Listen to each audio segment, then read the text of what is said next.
Hello again and welcome. It is Monday. I do apologize for not being here last week, but I had a few personal things to take care of. But guess what? We are here today. This is 10 Forward, episode 11. We're going to talk a little bit about Picard. Spend a lot of time talking about Star Trek movie and series tier list and Strange New Worlds, some upcoming announcements, as well as possibly some Ask Me Anything food stream type stuff. If not, honestly, if you just have any questions that you want to ask me, we'll get to that too. But until then, ladies and gentlemen, let's get started.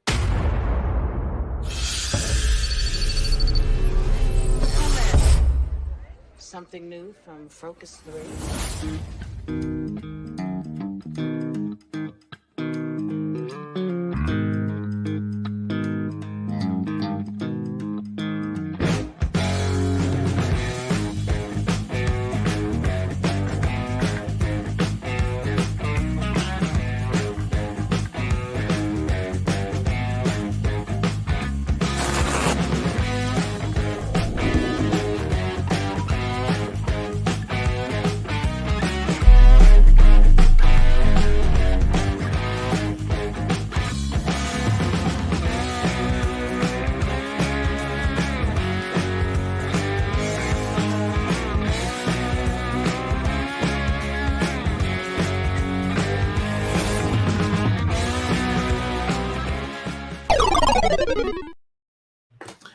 Hey everyone, and it's a great day. It's Monday, and it's 10 Forward day. I mean, let's get excited.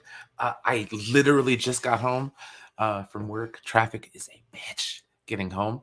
But other than that, we're doing good. Like I said, I'm sorry I wasn't here last week. We had a few things to take care of because of my dad and stuff like that. But other than that, ready to rock, ready to roll, ready to talk about Picard. We'll knock that one out really quick. And then we'll have a little fun debate depending on who shows up today. And we'll talk some movies and series tier lists. And then if we have the time, I can field some questions if there are any. But if not, then hey, we'll keep it good and tight tonight, but we'll have a good time either way. So right out the gate, yes, I did watch Picard the last 2 weeks. I finally found a way to actually watch it on my on my TV at home. Through Amazon Prime, I can watch Paramount Plus. So Thank you for that. Before we get started, though, we'll say hello to everybody. Mr. Wayne, hell yeah. First like and everything. Let's go. Yes, let's go. Honestly, today's going to be it was a good day today. Got beat to death this weekend. Just totally crazy. Whatever. It's not going to work. Yeah, I don't care. Whatever. Let's see here. Aaron Pritchard. Hey, Brian. How are you and everybody? I'm doing well. I should have a few people stopping by later today, but if not, hey, just a little bit intimate, you guys and me. We'll have some fun. TWMK. Hey, guys, dropping a like and saying, hey, apologies. My attention is divided. Go, Leafs, go. Yes, you're a big Maple Leafs fan, my friend. Go, your team, my friend. I don't think the Sharks did very good this year, but that's okay. I honestly haven't been keeping up on hockey as much as I should. And Jeff Glodfelty, what is up? All right, so that rounds out who is here. Another thing before we get going, this has nothing to do with Star Trek or anything like that, but maybe we can consider it a part of the Tales from the Weekly Replicator. Okay, so this week's edition of the Weekly Replicator is brought to you by this flaming hot Mountain Dew. Okay, as you could tell, I have not opened this yet, and I haven't tried it. I've asked my brother and other people who just recently had some as well. So I'm going to taste and give you my reaction right here. Let me get out my tobacco pouch, my bad. All right, here we go. Wish me luck.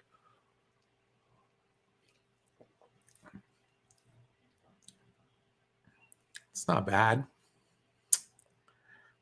Tastes like lime.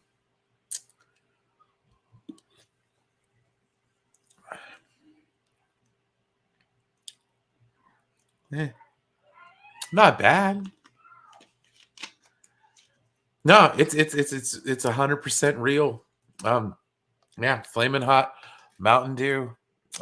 It's okay. It's kind of got a weird afterbite to it, but it kind of reminds me like a lime flavored Code Red.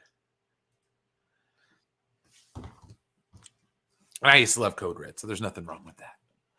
Nothing at all. All right, let's see. Screw it. Let's just do like a little bit of background music. Keep it flowing. Oh, you don't have to listen to me breathe and shit. All right. So this week's episode, we could also talk about last week's episode as well. Actually, you know what? I will go to previous episode. We'll talk about number 8 really quick, because I wasn't here to talk about it. Mercy. Okay, so this one here was really good. It was taking place after the Picard and Guinan get arrested by the FBI. Let's see here. That would be Thursday is when it's coming out.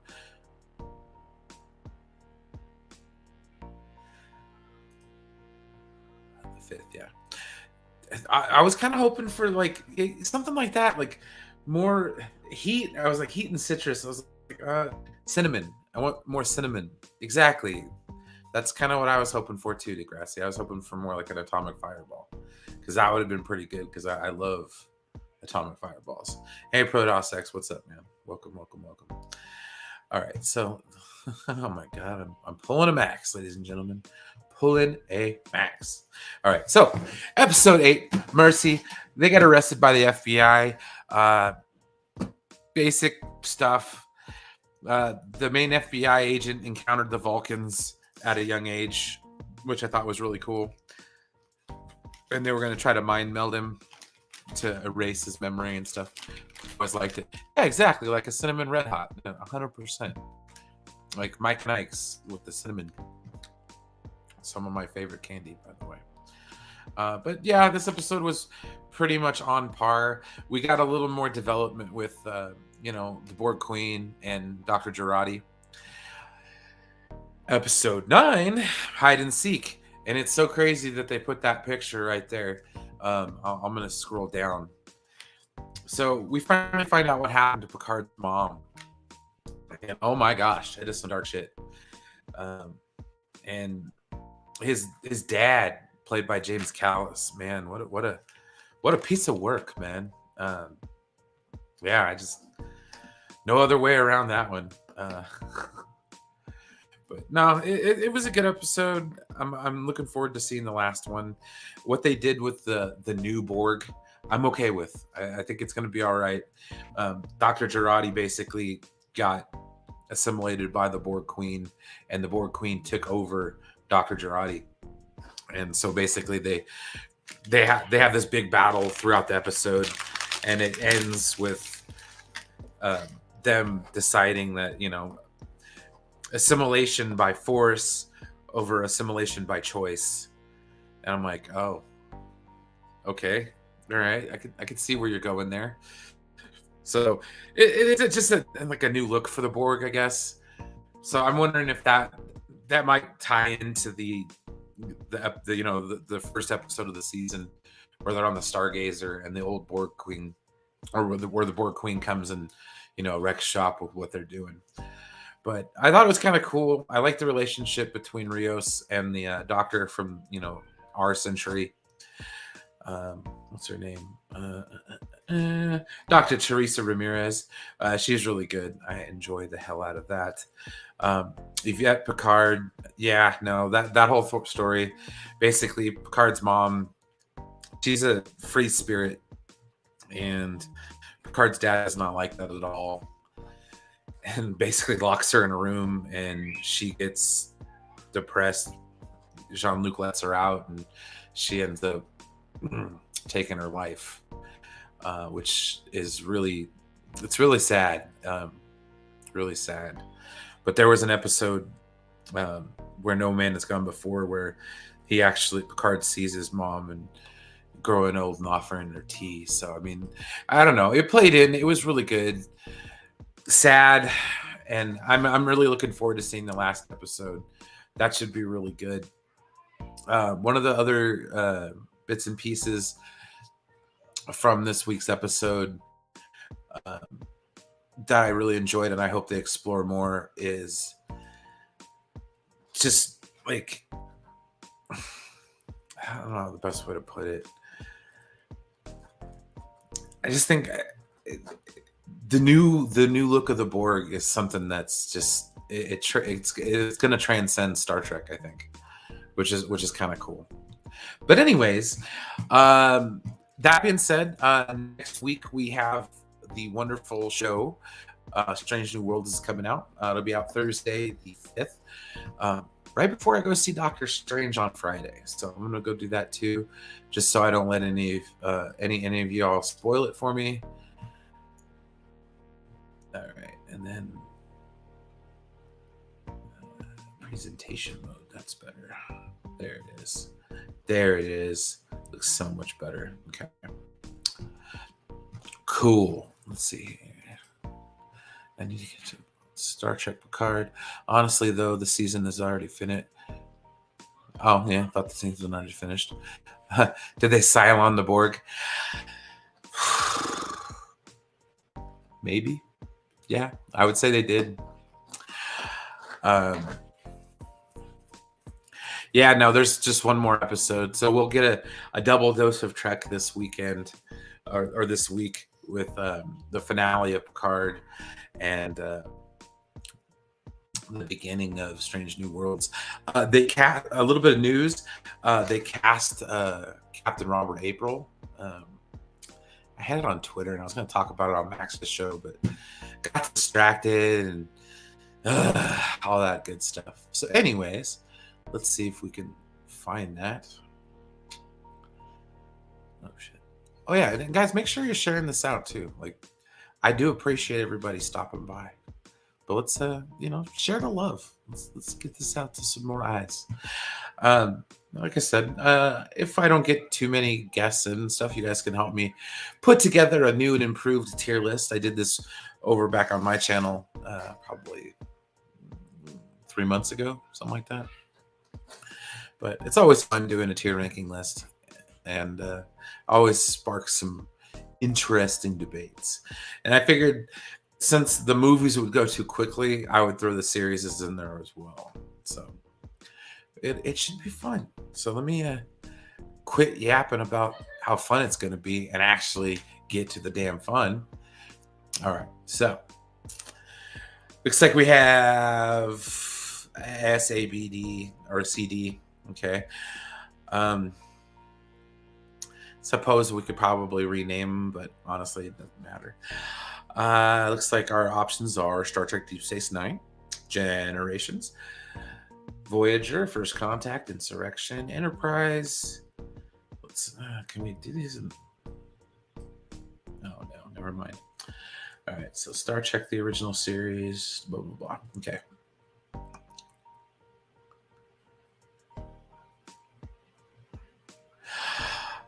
Yeah.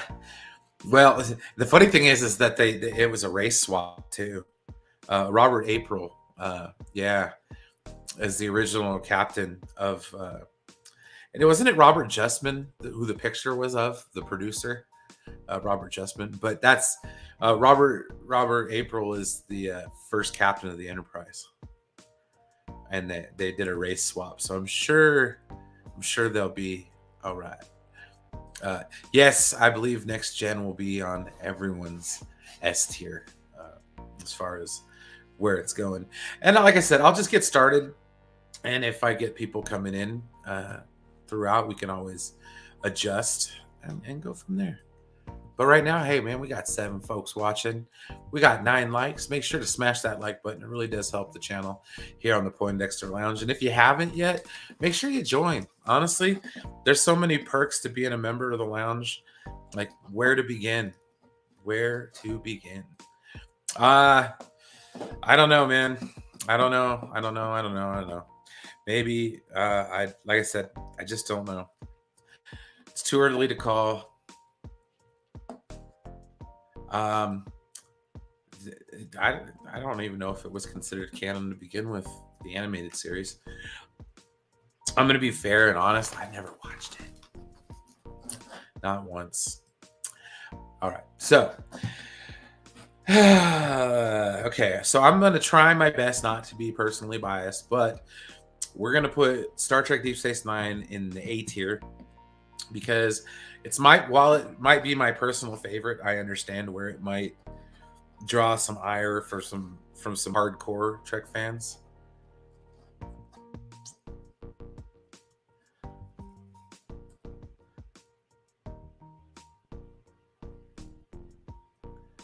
Yeah, see, like I said, I'm not sure. Season 4, 3 and 4 and 5, yeah, it could be. I think it is. I'm not sure. I've never watched it, so. But anyways, back to Deep Space Nine. I mean, let's be serious.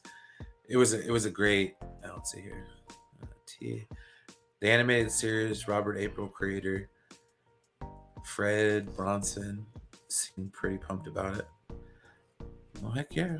No, I think it's great. Like, I knew who Robert April was. Like, I had the Star Trek chronology when I was a youngin'. There is no canon. There is only canon. But anyways, Deep Space Nine is a great series. I think it's, as far as like the Next Generation era goes, aside from the Next Generation proper, this is more my favorite show as far as that's concerned. A whole lot of fun. I always enjoy watching Star Trek: The Next Generation, or sorry, Deep Space Nine. There are some episodes. My highlights for the show are the Ferengi episodes.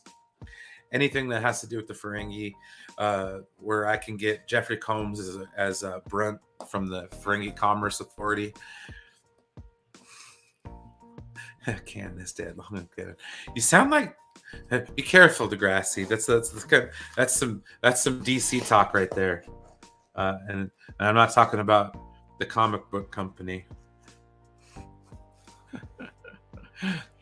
But yeah, I mean, and then you add on Worf in the 4th season. Like, come on, man, you don't get any better than Deep Space Nine.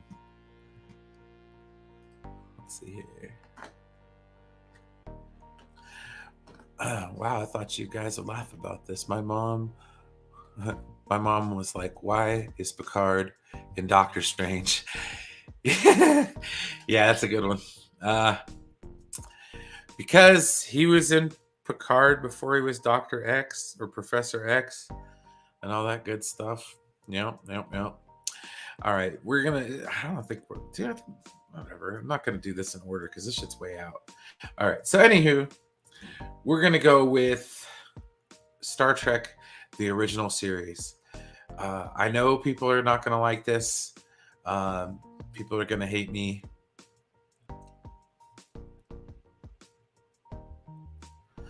Yeah, see?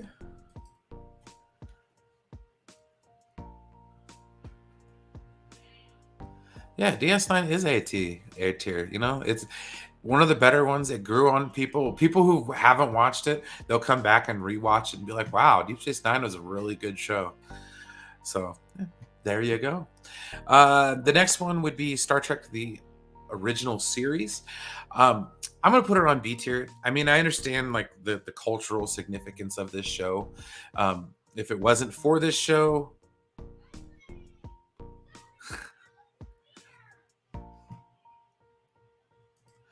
right? If you picked C tier, I'd even be like, wow. Yeah, no, I mean, okay. I have issues with the original series, and it stems from the fact that I cannot sit through a single episode of it.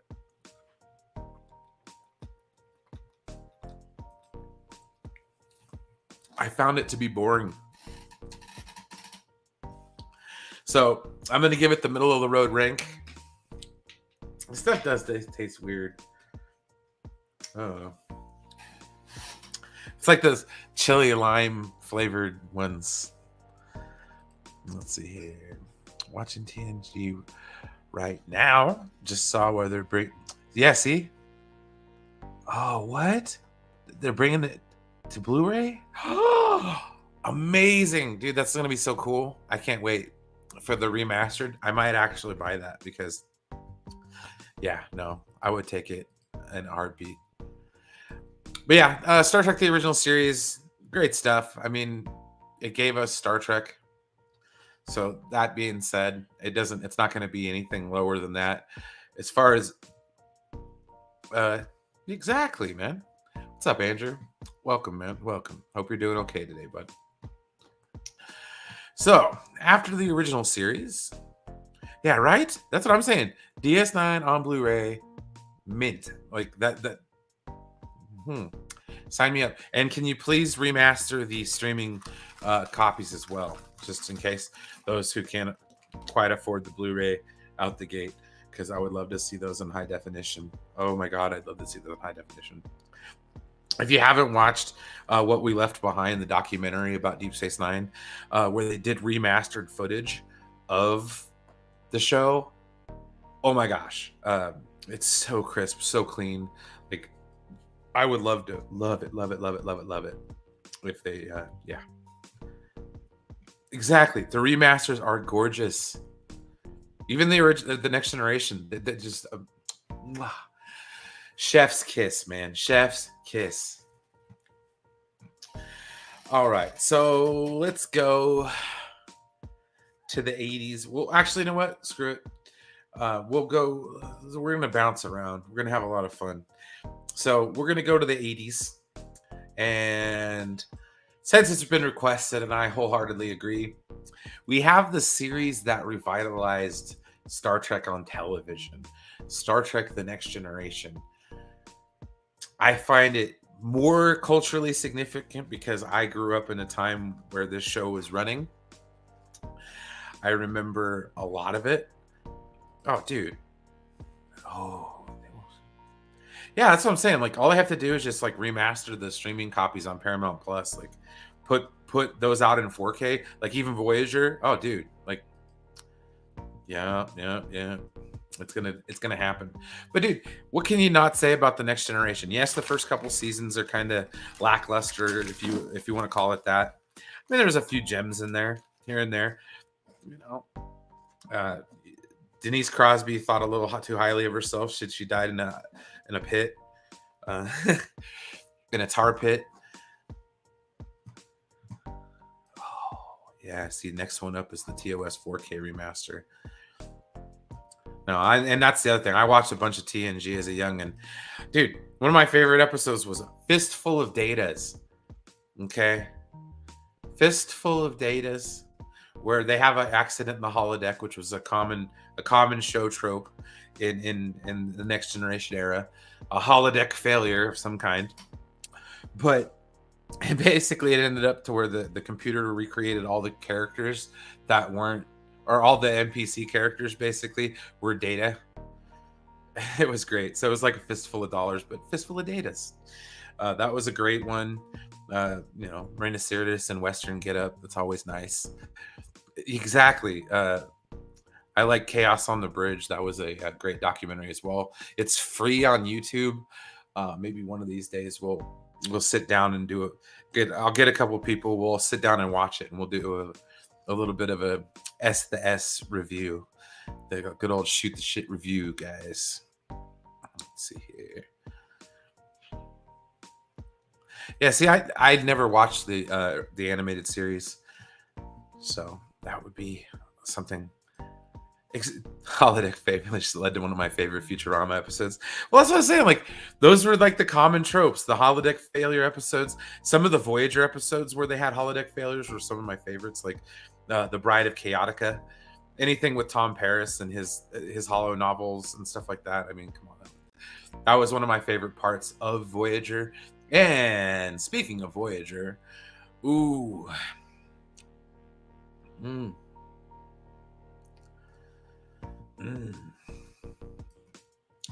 Okay, I'm gonna be perfectly honest. While Voyager is not my favorite show, the first couple seasons are a bit meh. No, the S to S, not the ass to ass. Come on, man. What's up, Enosh? Welcome, man. Welcome. But no, that leads me on to my next part in the tier list here. We got Star Trek Voyager. Okay. I love Voyager so much, and I love the fact that Prodigy is giving us a second shot. Ooh. I wonder if I can add him in. That would be kind of good, Aaron. That's not a bad idea. Yeah, see, and that's kind of TW. That's where I'm at. Okay, I think if I could put it in between the two, like, that's where I would put Star Trek Voyager. It's not quite an A for me, but it's not quite settling with the B. I mean, let's be honest. Everybody loved the show when Jerry Ryan came on, 7 and 9, season 4, all that good stuff. So I mean, Star Trek Voyager, it had its moments. For me, I personally fell off. I kind of stopped watching it the last couple seasons. I ended up watching the last season. I stopped watching. Like, I remember watching it on Netflix years later. Yeah, so that's kind of how it was with Voyager.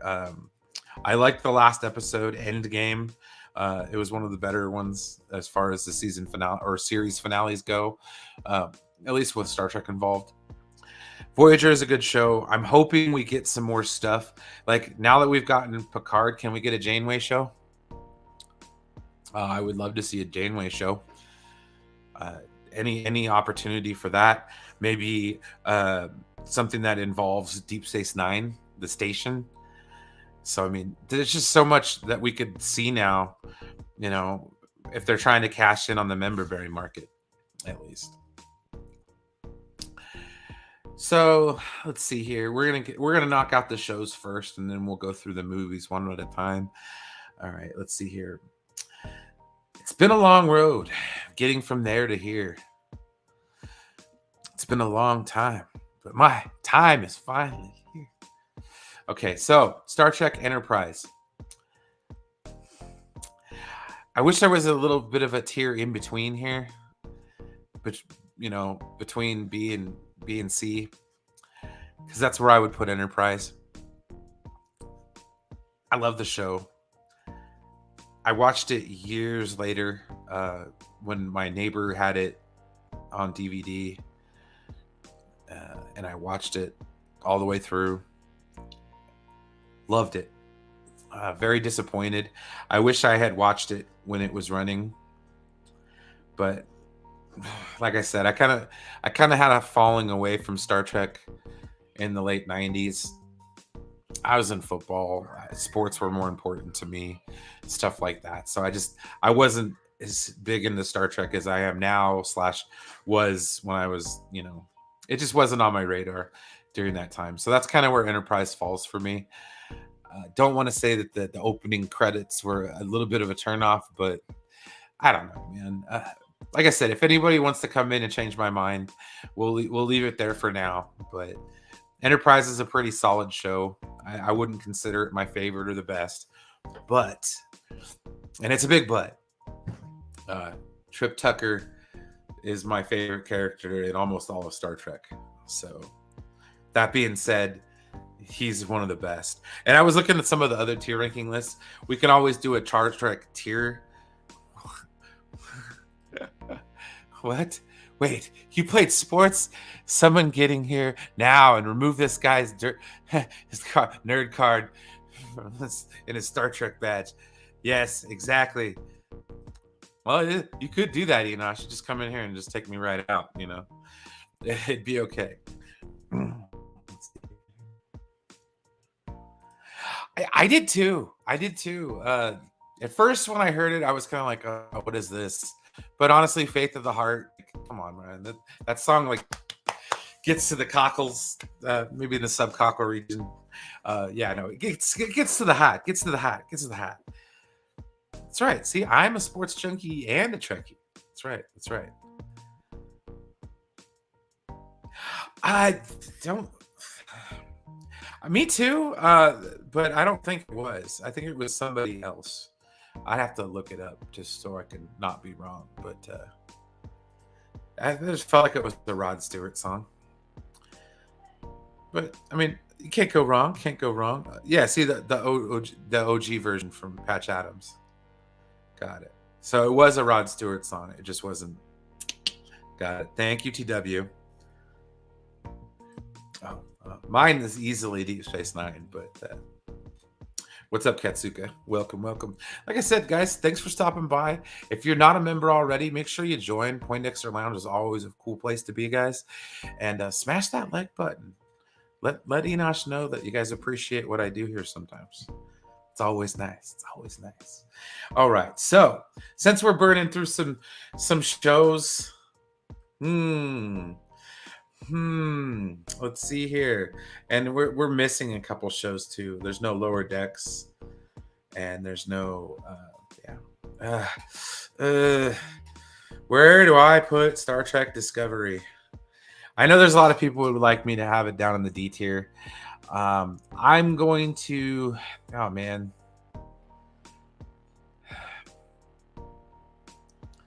Can I like put it in between? So I said, I feel bad putting Enterprise in C tier, but anyways, Discovery, first couple seasons, it took a little bit to get off the ground, but once it finally did, I think it was it's getting there, man. I'm glad that the show's going. It gave us, let's see here. Yeah, exactly. All right, so, but yeah, that's Discovery in a nutshell. It's a good show. I would recommend people check it out after the third season. Well, heck yeah, man. I'm glad. This is also, it's like really fun. Let's see here. Yeah, that's right. Super chats don't hurt too, guys. We could always appreciate those. Let's see here. The 5th is gone. It's gonna be lit. Oh yeah, dude. With Strange New Worlds and Doctor Strange. Doctor Strange, I'm gonna go see on Friday. I bought my tickets, so that should be pretty fun. I'm gonna go watch it at IMAX and go get a free sandwich. Let's see here. The Rod Stewart version is fantastic. Exactly. You just kind of have to power through it. It just sucks. Like, how are you going to talk somebody into watching a show where it's like, if you just grit your teeth and get through that first little bit there, it's okay. Okay. Okay. So the next one is going to hurt my heart a little bit, but this last season, I don't like Picard, guys. Or I'm kind of not liking Picard. Because, I mean, go with me, guys. Go with me here. Does it seem like they showed us all this nostalgia right out the gate? They're like, yeah, hey guys, come on, let's watch this show. It's gonna be amazing. And then they pull the rug out from underneath you. Katsuka, when we get there, you will find out. No, I actually like the Kelvin timeline movies. I'm. It depends on what day of the week it is when we're talking about Into the Darkness as to how I feel about it. But uh no, I wouldn't say that Picard is no bueno, but if we're gonna talk about Star Trek series, and I'm gonna be honest, season 2 has not done it any justice. And that's what bugs me. And hey, what's up, Jack? Been a while, man. I'll put start. Honestly, yes, I would agree with you on that one, and that probably will happen. But yeah, I mean, I'm not trying to crap on Picard, but like, proceed with caution. Proceed with caution. Like I said, it's all over the place. Like you'll have an episode where you'll absolutely love it, and then you'll have an episode where you absolutely hate it. But I think a lot of these new characters that they're trying to introduce in this show, some of them are hitting, some of them aren't, and that's just, I mean, that's a fact of any show. But yeah, I'm kind of, yes, yeah, exactly. Yeah. Well, episode 7 wasn't, it wasn't that bad. Episode 8 was okay. 9 was getting a little bit better, and then it got kind of dark. There, it took a dark turn. And yeah, Vince, I love Rios. He's one of my favorite of the new characters. But like, I don't know. I think Girardi got redeemed in my eyes. I like what they're doing with her and the the queen aspect. I'm not gonna say too many spoilers because of Enosh being on episode 7. So I won't get into it then. But anywho. All right, so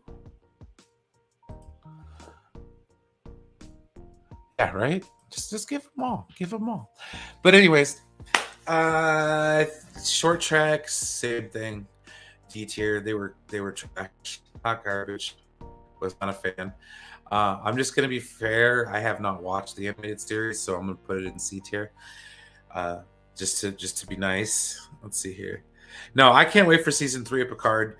I want to see. Well, yes, and member berries and all that stuff. But come on, you're gonna unite the 7. Not that 7, but this 7. It's gonna be amazing, guys. I don't know. We're talking Star Trek's Justice League lineup here. We have the original cast from the Next Generation coming back, all of them. I cannot wait to see what's going to happen. I just hope they don't take a fat steamer on it and just ruin everything.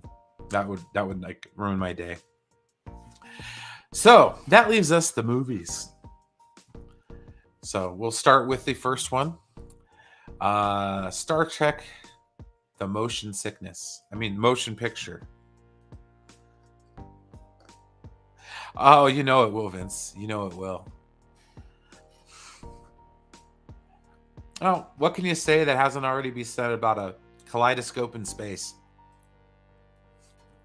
Well, not horrible. Jerry Goldsmith's. Oh, don't worry about it. Jerry Goldsmith's soundtrack in Star Trek: The Motion Picture, phenomenal. Visually, the movie was great. Tone, pacing, all that other crap. I don't care about, but I mean, I could have put kids through school. I don't even have kids. That's how boring this movie is. So, C tier. Yeah, see, even Nimoy didn't really care for the motion picture.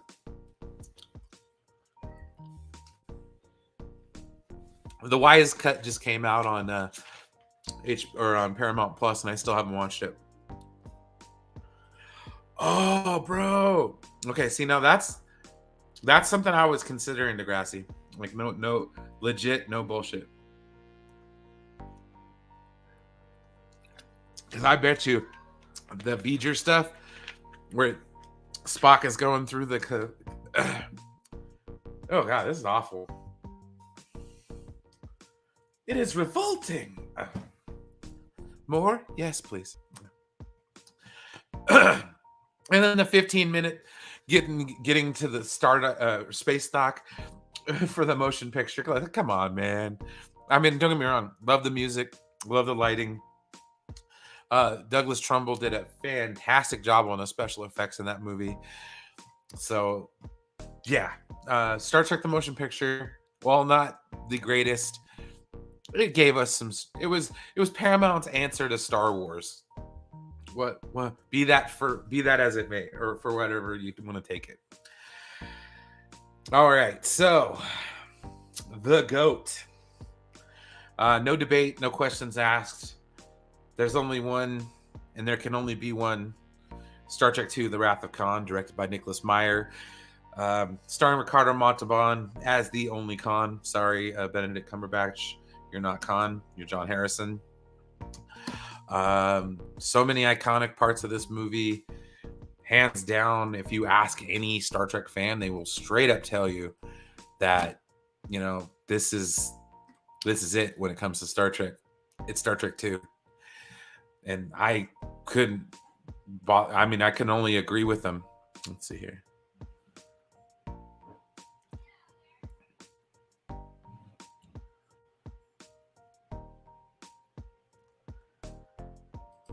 See here. I think it's so bad that it becomes noticeable. Yeah, it is true. Even to be excited as for a Star Trek fan doesn't cover it up. But exactly, the concept and the idea, it was good. It's just the execution was just all over the place. Yeah, exactly. They should have connected it to the Borg. I agree, man. Like the machine planet, Borg, you know, the what they did with the probe. But honestly, Enosh, bro, just pay attention to the next couple of weeks. You might get a little bit different insight onto the Borg, which I kind of... Exactly. Voyager is part of the Borg. In my head canon too, man. They kind of talked about it in that Star Trek game that came out for the 360, Legacies, I think. Yeah, it had something to do with the Vulcans and stuff like that. So anyways, SETI Alpha 5. I mean, come on, check off Star Trek 2. Come on. We got the Miranda class, Reliant versus the Enterprise, Mutara Nebula. Like, come on, man. Come on. All right. So, the follow-up. Okay, so there's going to be a lot of stuff in this C tier, I think. Let's see here. Oh, what? You saw that at opening day? Everybody knew Spock was going to die. And those first 5 minutes. Yeah, that is true. I can only imagine. Especially because people knew at the time that Leonard Nimoy didn't want anything to do with Star Trek. And as a matter of fact, our next movie that we're going to talk about is kind of what they had to bribe him with the directorship to get him to come back. I really like... Actually, you know what? Screw that. We're going to up it a little bit. This might be a little bit of a hot take, but I like Star Trek 3. Okay? It's the Empire Strikes Back in the trilogy of Star Trek. So if you consider the Star Trek movie trilogy to be Wrath of Khan, Search for Spock, and Voyage Home, that would be the middle one. That's the Empire. Okay? I could dig that. I like that. That's kind of where things turn dark a little bit. It gives us Christopher Lloyd as a Klingon before he was Doc Brown. So there's that. Okay? He was fresh off a Taxi when he did that role. He had John Larroquette as a Klingon. Like, come on now. John Larroquette. Oh yeah, absolutely. If I could add some stuff on here, I would. We'll talk about those when we're done. Vince, the couple of documentaries, like the Captains, the one that William Shatner did. The couple documentaries that William Shatner did are great. Yeah, exactly. The trilogy, the Star Trek trilogy. If you know what I'm talking about, you know what I'm talking about. The Star Trek trilogy. I actually have it on Blu-ray. They sell it. It's 2, 3, and 4. It's worth a snag if you don't. If you get those, then that's the only Star Trek you get. Get it. It's worth it. Alrighty. So next movie is a film I watch every time I go to San Francisco. Star Trek 4. Okay, Star Trek 4, Voyage Home. What can I say about this movie that I haven't said already? If you have a friend that is on the fence about watching a Star Trek movie and you're like, hey, what would be a good Star Trek movie as an entry point for some people? Star Trek 4, A Voyage Home is what I would tell you. Because aside from like the Klingon, like how they got the bird of prey and all that kind of stuff, it's one of the few of these Star Trek movies, I think, that kind of you can almost go in without knowing what happened before, because they recap what happened in episode or in number 3. You know, they recapped what happened with the Genesis planet and all that kind of stuff. So like you get a basic idea of what's happening, but once you go back in time, it doesn't matter because it's pure 80s. Nicholas Meyer wrote that part of the movie. So I mean, you know it's going to be great. Exactly. Admiral, there be whales here. Let's see here. DC started publishing Star Trek comics between Star Trek 2 and 3, so they created their own continuity between films, and they carried it on in 3 and 4, and so on. Yeah, I know that it was like with the Pon Farr scene. I know that there was actually like talks about Saavik being pregnant with Spock's kid. So I'm like, wow, that's interesting. Admiral, there be whales here, or like the yellow pages, the yellow pages. Computer, how quaint. Hello, computer. Yeah, no. Great movie. Double dumbass on you. The punk rocker Kirk Thatcher. We get to see him again in Star Trek Picard. That was kind of a nice little throwback. I love character. What's her name? Catherine Hicks. She was on. She played the marine biologist. She was on that show Seventh Heaven. I always liked her. But one of my favorite parts is when she's driving through the marina after they get kicked out of the Cetacean Institute, and Kirk is explaining Spock's situation, and he's like, "Yeah, he was in Berkeley, part of the free speech movement. I think he did a little too much LDS." He's like, "LDS." So I was like, "Yep." That was probably one of my favorite standout lines. The other part of it is my dad had a truck that looked just like that truck. That Jillian Taylor, that's her name. Yes, I think so. But yeah. Anyways, Star Trek 4, great movie. If you haven't watched it, I'm sure y'all have. But check it out, man. Like I said, I'm probably gonna watch if I go down to San Francisco in November this year. I will definitely give this movie a watch because it's that good. All right. The only Star Trek movie I'm going to put in D tier is, I don't know, it might not be the only one, but Star Trek 5, The Final Frontier. What can I say about this movie that hasn't been said already? But go climb a rock.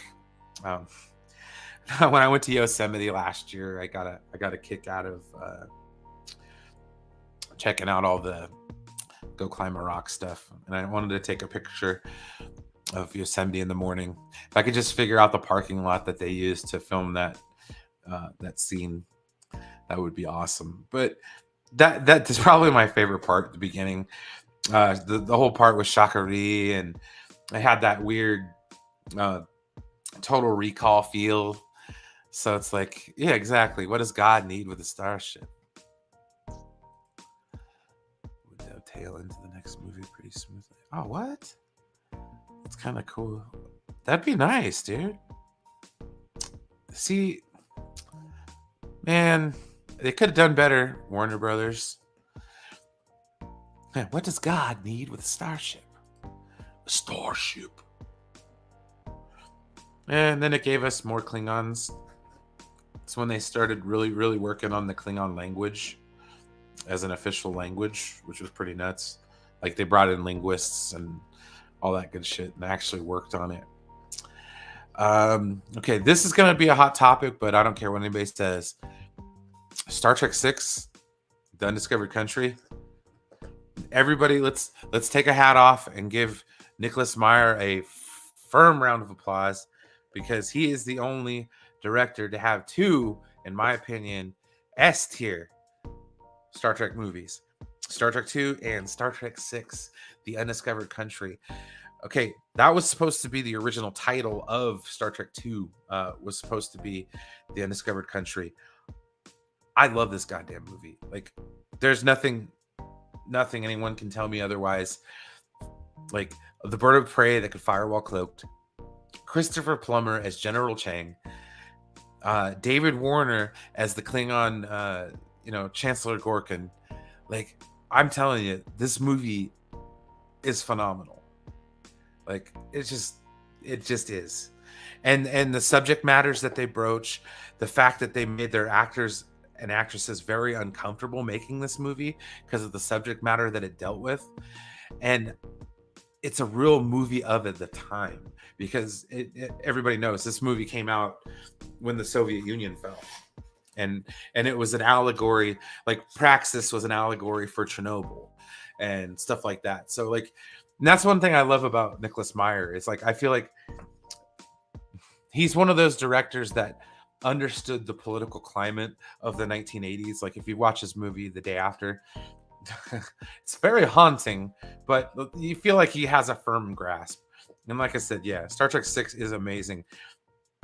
Yeah, dude, Brock Peters was Admiral Cartwright. Kurtwood Smith played the president. And I love Kurtwood Smith. He's one of those actors that's been in almost every iteration of Star Trek. And the same thing with Brock Peters. He plays Sisko's dad or Joseph Sisko in Deep Space Nine. He's got the restaurant. I love Brock Peters, man. He's amazing.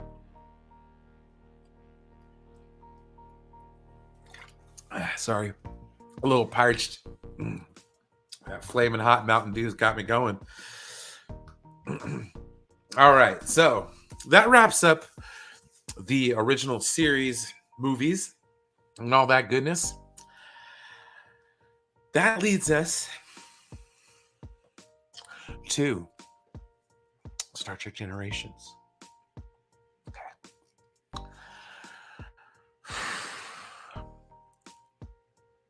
This movie came out right when I became a Star Trek fan.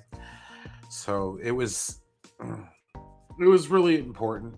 It was pivotal in my road to become a Star Trek fan. The soundtrack, in my opinion, is very underrated, because the main title score of that movie, where it's like dun, dun, dun, dun, dun, dun, dun, dun, dun, dun, dun, dun, dun, dun, dun, dun, dun. Great song. Funny thing, my junior high music band played that. I'm just like, what? They're playing Star Trek. Well, that's the thing. Okay, so everybody knows, like, Ron Moore and Brandon Braga took a shot at this movie. They wrote it. They were also very, very busy, because during the time while they were writing this movie and getting it ready to go, they had to write Next Generation, the last season. They ended up doing the co-writing for All Good Things. And in my opinion, All Good Things was better than Generations. I don't like how they shoehorned Kirk in. Yeah, it was terrible. It's all good, man. We're getting there. The Chris Pine trilogy is going to be after Nemesis, where our boy Tom Hardy takes a stab at Captain Picard, literally and metaphorically speaking, and figuratively. But yeah, Generations. I'm gonna see tier just because there's a little bit of nostalgia there. But seriously, Dying on a Bridge, oh my, yeah, just terrible. Okay, First Contact. Uh,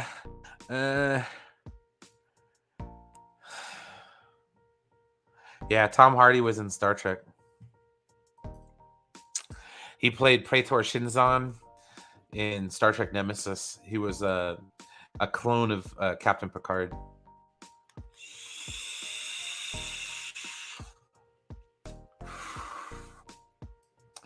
I'm going to put First Contact in A tier. While personally, I have feelings and nostalgia for this movie, it's got flaws. I watched it. There's a lot of plot holes. Anytime you deal with time travel, it gets convoluted. This movie, Picard is fucking with it right now, which I don't appreciate. Excuse my language. Dude, it was the first I saw. I was probably right around the same age, Vince. 96. I was 12 going on 13. Yeah. I think I was 13. But yeah, I was right around the same age. And that was the first Star Trek movie I saw in theaters too. Was First Contact. Insurrection was the second one I did. We'll be quick. That movie was crap. It was like a 2-part episode. Sucks Michael Piller was the one that wrote it with Jerry Taylor. They were stalwarts of Star Trek. Unfortunately, Michael Piller passed away right around the 2000s. So yeah, no, it was a great team that they had going on and all that good stuff. Hey guys, 15 people, 13 likes, guys, smash it out, man. I'm having such fun. I'm so glad you guys are here. No, see, I would have thought that too. And the funny thing is, Aaron, I was talking about this with my brother when I got in. It's like, he would put that because he, First Contact, him and I went and saw it at the theaters. Like we walked to the theaters and saw it that day, opening weekend back in 96. All the way back then. But no, I'm going to be fair. It doesn't hold up. That's why it's an A tier. I'm sorry. I know. Forgive me. Nemesis was a solid outing. I like that they took a break from the Klingons for a change. Because let's be fair, I think every single movie deals with the Klingons in one way, shape, or form. So to have the Romulans be the antagonists for a change was pretty interesting. And yeah, this is the one that has Tom Hardy as Shinzon. This is one of his first movie roles that he took on, actually, Tom Hardy. So take that for what it's worth. Okay, so this is where we're going to get into some controversial territories and all that good stuff, because I personally am a fan of the JJ movies. I think if it wasn't for the JJ movies, Star Trek would have been dead a long time ago. And I give them a lot of credit for it. So I'm going to put 2009 Star Trek, starring Chris Pine, Zachary Quinto, and Zoe Saldana, on the A tier, right next to my favorite Star Trek, First Contact. And the reason why is because I just think there's so much there that could be had. The soundtrack is amazing. I love Michael Giacchino's score in this movie. He set the tone for these movies, I think, as far as the music was concerned. This movie, Eric Bana as Nero was amazing. Just Chris Hemsworth's in it. He plays Kirk's dad. Like, this is see, and the funny thing is, this is all pre them being in the MCU. Like, everybody that was in this movie, like Zoe Saldana and all that stuff, like that they're part of the MCU now. So, like, yeah, you get it. But yeah, no, it was a good outing. I'm glad that they were able to, lens flare movies and camera shakes.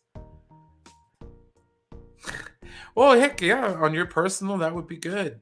No. In the Darkness Can Die in a Fire. Yes.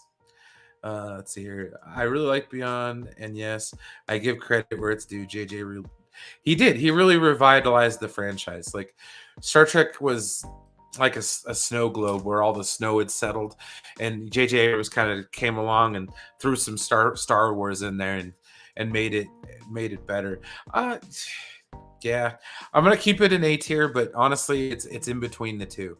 Like I really do hold this movie in high esteem, and that says a lot because everybody shits on J.J. Abrams.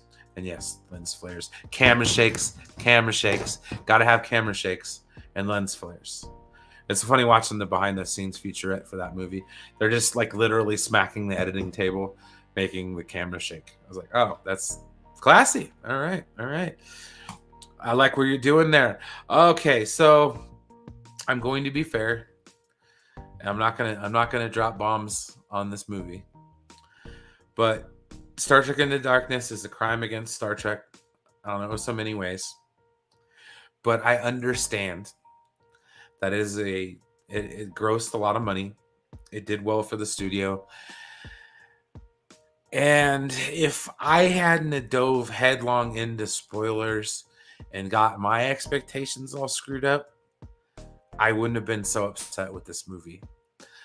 I think Star Trek Into Darkness was the canary in a coal mine for me as far as like what I would be able to handle in movies and stuff like that. What's up, Chris? How's it going, man? I'm late. It's okay. You But can kind of help wrong. me. You're wrong Oh, about of course. Tell me how wrong I am, sir. That should be Into Darkness should be up there with it should at least be like a B. I put it in B tier. We got our Okay. B. Good and firm. I can see why people are upset, like the original people are like where they swap Khan and Kirk. I get it. But it's still a great movie. Cumberbatch killed it. Still a good movie, and it still grossed a lot of money. And that's why I said it pains me to do it, but I'm going to put her in the B tier. And then we'll go through it, and if I'm wrong, we can discuss and edit. I'm glad you came in, man. So the last one I have is Star Trek Beyond, Justin Lin directed movie. I'm going to put her in C tier. Yeah, redeemable scenes, but not a redeemable movie. Yeah, it's a solid flick, but I wouldn't go too crazy. So to review, is I put the series, the individual series is in here as well, because just doing the movies would take like 5 minutes. So I figured it would be a little bit better. So as far as S tier content is concerned, Star Trek The Next Generation, of course, being one of the best series that they have. I mean, I personally am a Deep Space Nine fan, but I understand the impact of The Next Generation. Star Trek Wrath of Khan, can't go wrong there. That's a great film. And me personally, I like Star Trek 6.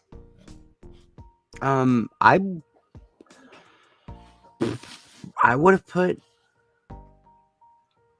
Deep Space Nine in there, man. That's the one that's universally loved by everybody as much as Next Generation. I mean, it's a big deal. I never watched it. I don't like it. I understand that Voyager's not on. I would have put Voyager up there, but that's this year list. I would have put Voyager up there, but Deep Space Nine is probably loved even more than Voyager. Like that's like everybody I know loves that shit, bro. Well, absolutely, and that's kind of where I kind of did it. And I was just trying to be fair as far as like, because I figured I'd be biased if I put Deep Space Nine in S tier, because it does have it's not a perfect show. Like there are some like. Especially in the first couple of first few seasons, there's some skippers, big time. I don't like a lot of the stuff that they did with Bajor. So yeah, there was stuff that I didn't. My taste must be really like, because I heard Max even talking about he's watching Discovery and he's liking it, but it's just not that good. And I love Discovery. I fucking loved all 3 seasons, man. I did. And I love Voyager. I just must have like obscure taste in Star Trek, man. Well, that's to each their own, you know. Picard is okay. Yeah, I kind of put it in put it down there in D tier. It's down there. That's a solid S tier. That's a solid S tier. And I think everybody loves Star Trek 6. I'm one of the few people that likes the one with the Klingons, man, and the ups when they turn off the gravity. Yeah, that's number 6. Oh, okay. Yeah, I love that one, dude. That one's so good, man. Yeah. No, that's why I love that. That's why that's my S tier right there. Those are my three favorite, or as far as I'm concerned, Next Generation as far as cultural relevancy, Wrath of Khan just all over. Like if it wasn't for Wrath of Khan, we wouldn't be talking about Star Trek right now. No, because the first movie would have killed the franchise. It's nothing Yes, but it would have. it's nothing but Vaseline shots of the It's an the acid Vaseline trip, shot dude. is Yeah, when they it's like used an to put acid trip. Vaseline on the chair on the film. Did you know that what's her name? Candace Bergen, I think is that her name? Who was the moonlighting girl? Oh shoot, Carol Burnett. No, but the No. girl from Moonlighting with wow, we're both way too high to be doing this Yeah. right now. I haven't even smoked anything since. Man, the freaking Sixth Sense. Bruce Willis and whatever that other girl's name was. Yes, Sybil Shepherd. Yeah, she demanded that every scene in that show, they had to use Vaseline lens on her. Oh wow. Yeah, and that's the same thing they did, like sweeping shots of the ship. You know how much they show the ship in the first Star Trek? Oh, it's terrible. It's such a horrible movie, man. I don't know why. Yeah. And then the second one blows it out. It's like the best Star Trek movie ever.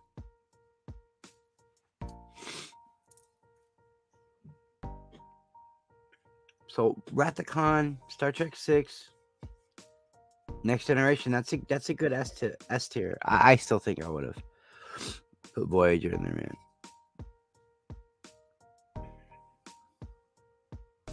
Who's he yelling at, you guys think? Who's Brian going off on right now, you guys think? Who do you guys think that is? Is it the sister? Is it the brother? Is it the little kids? Did a gremlin sneak into his house? Let's all listen.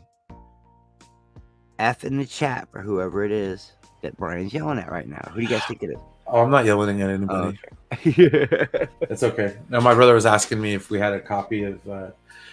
We had a videotape when we were kids, us screwing around, and it was on the same VHS tape as Superman the movie. And yeah, my brother was like, "Didn't we have that?" I was like, "No, we lost that probably 10 years ago, 12 years ago." That's another one I get shit for not liking. Oh, the first Superman movie? Well, it's not that I don't like it. When you're a kid, you fucking love Superman no matter what they give you. But it's very boring. Yeah. That's a good top tier. I'm a simp. I really am. I'm a total simp for a lot of stuff people don't like. I love Voyager. I love the Chris Pine first one, with J.J. Abrams' first one with Chris Pine and Chris Hemsworth, and just the opening scene of that. Oh, that's why I put her in the A tier. So my A tier fills out Deep Space Nine, Star Trek 4, The Voyage Home, where they go back in time and save the whales. Yeah, I like that one. First Contact. I'm being fair because we just rewatched it. And I'm shocked that you guys don't have First Contact. That seems to be like everybody's, like your generation anyway, everybody's first Star Trek. It was my first Star Trek movie that I saw in theaters. But it does have a little bit of some pacing issues. But I love that movie. That's a great movie, man. Yeah, that's why I put it in A tier. It's a great movie, but it's not. I still think 6 and 2 are better. Like if there was an in between category, that's where First Contact would be. Yeah, be an A plus, not quite an S. And then Star Trek 2009. I mean, like I said, you cannot go wrong. Michael Giacchino's music, was amazing. They showed the trailer, and me and Rusty saw it, and Rusty's like, when Chris, when's the last time you did a Star Trek movie? I was like, dude, it's been a minute, man. Yeah. And they showed the preview where Kirk's on an ice planet, and the thing runs up, and it opens his mouth, blah. And Rusty's like, I'm in, bro. I am in. And we went, and that opening scene at the theater, we were both like, I'm not crying, you're crying. That opening scene is so good. It pulls you right into the movie, man. It was great. And I like Nero. Eric Bana was a great villain. Still my favorite Hulk. Still my favorite Hulk. Sorry, guys. And a relatable villain, too. Yes, absolutely. The Red Matter was awesome the way it worked. Yeah, it revitalized the series. Like, it gave life to the franchise. So that's why I always say, J.J. Abrams, if you want him to fix your franchise, give him a shot. Unless it's, don't tell Anthony that. Yo, I'll J.J. tell. Abrams is a franchise destroyer, bro. No, he's woke, bro. he's a franchise saver, guys. He even did it with Star Wars. Maybe not Rise of Skywalker, but he definitely did it with The Force Awakens. So that being said, all right. So that fills out my A tier. My B tier, probably somewhat controversial. I have the original series. I never really got into it, but I'm not going to hate on. Me neither. I'm not going to hate on the show. I understand its cultural significance. I mean, if it wasn't for that, we wouldn't be talking It gave us about all the it. other stuff that we do love. Yeah, I get it. But as far as like me personally getting into it, not so much. Kind of the same thing with Voyager. The first few seasons, I didn't really get into, and then by the time it ended, I was into other things. Like I was so heavily invested in Voyager, man. I was into football, music, and girls. So, like, we got 7 of 9 because of Voyager, man. No, it was true. And not only that, but once we finally got rid of, exactly that's how I am with the original series, dude. There's a handful of episodes I can actually sit down and watch, but other than that, I don't care. Like the original series, I could take it or leave it. But Voyager. The last couple seasons I watched on Netflix years later because I didn't watch them when they were running. Because I was like a senior in high school, man. No, dude, I totally get it. Yeah, my head was elsewhere when that was out. But I remember watching the full run. Like I was excited. I got to meet Garrett Wong, Harry Kim. Yeah, the one who wanted to go home more than anybody. Yeah, one of my favorite characters in the whole show. I loved Harry Kim. Tom Paris is right up there as well. That's why I want to do a character tier ranking next, to where we can rank some of the characters, because I think that would be a lot of fun. I love B'Elanna. There's like a lot of characters I love, man. Oh yeah, dude, Trip Tucker, like from Enterprise. Like, come on, man, he's one of my favorite characters in all of Star Trek. But no, and then I have Star Trek 3, Search for Spock. Yeah, that one's not good. It's not bad. It's like right in the middle. No, it's a pretty solid movie. I mean, I'm not going to hate on it. Same thing with In the Darkness. I mean, yes. I mean, there are parts in this movie that make me want to, tear. No, there's some cringe on my scenes, eyes out. Man. But the beginning's all, good. it wasn't the whole that bad. second act, the whole second act is terrible. And then third act has a pretty badass fight and that great Beastie Boys scene. So that it kind of saves the movie a little bit, but yeah, not really. Yeah, I mean, I understand it made money. It got people who weren't into Star Trek more. So I mean, I can't complain. And if it got people that have never watched Star Trek 2 to watch Star Trek 2, then good on the movie. Like, if that's the good that came from it, then great. But yeah. So that's the B tier. C tier, it's pretty occupied. And that's pretty much it with Star Trek. There's a lot of average. The Enterprise, that's Matt's Max's favorite. Did you know that? Oh, really? Yeah, the Scott Bakula one is his favorite. I like it too, but it's one of those things. Like, had I watched it at the time, I don't know how I would have felt, because I watched this years later too.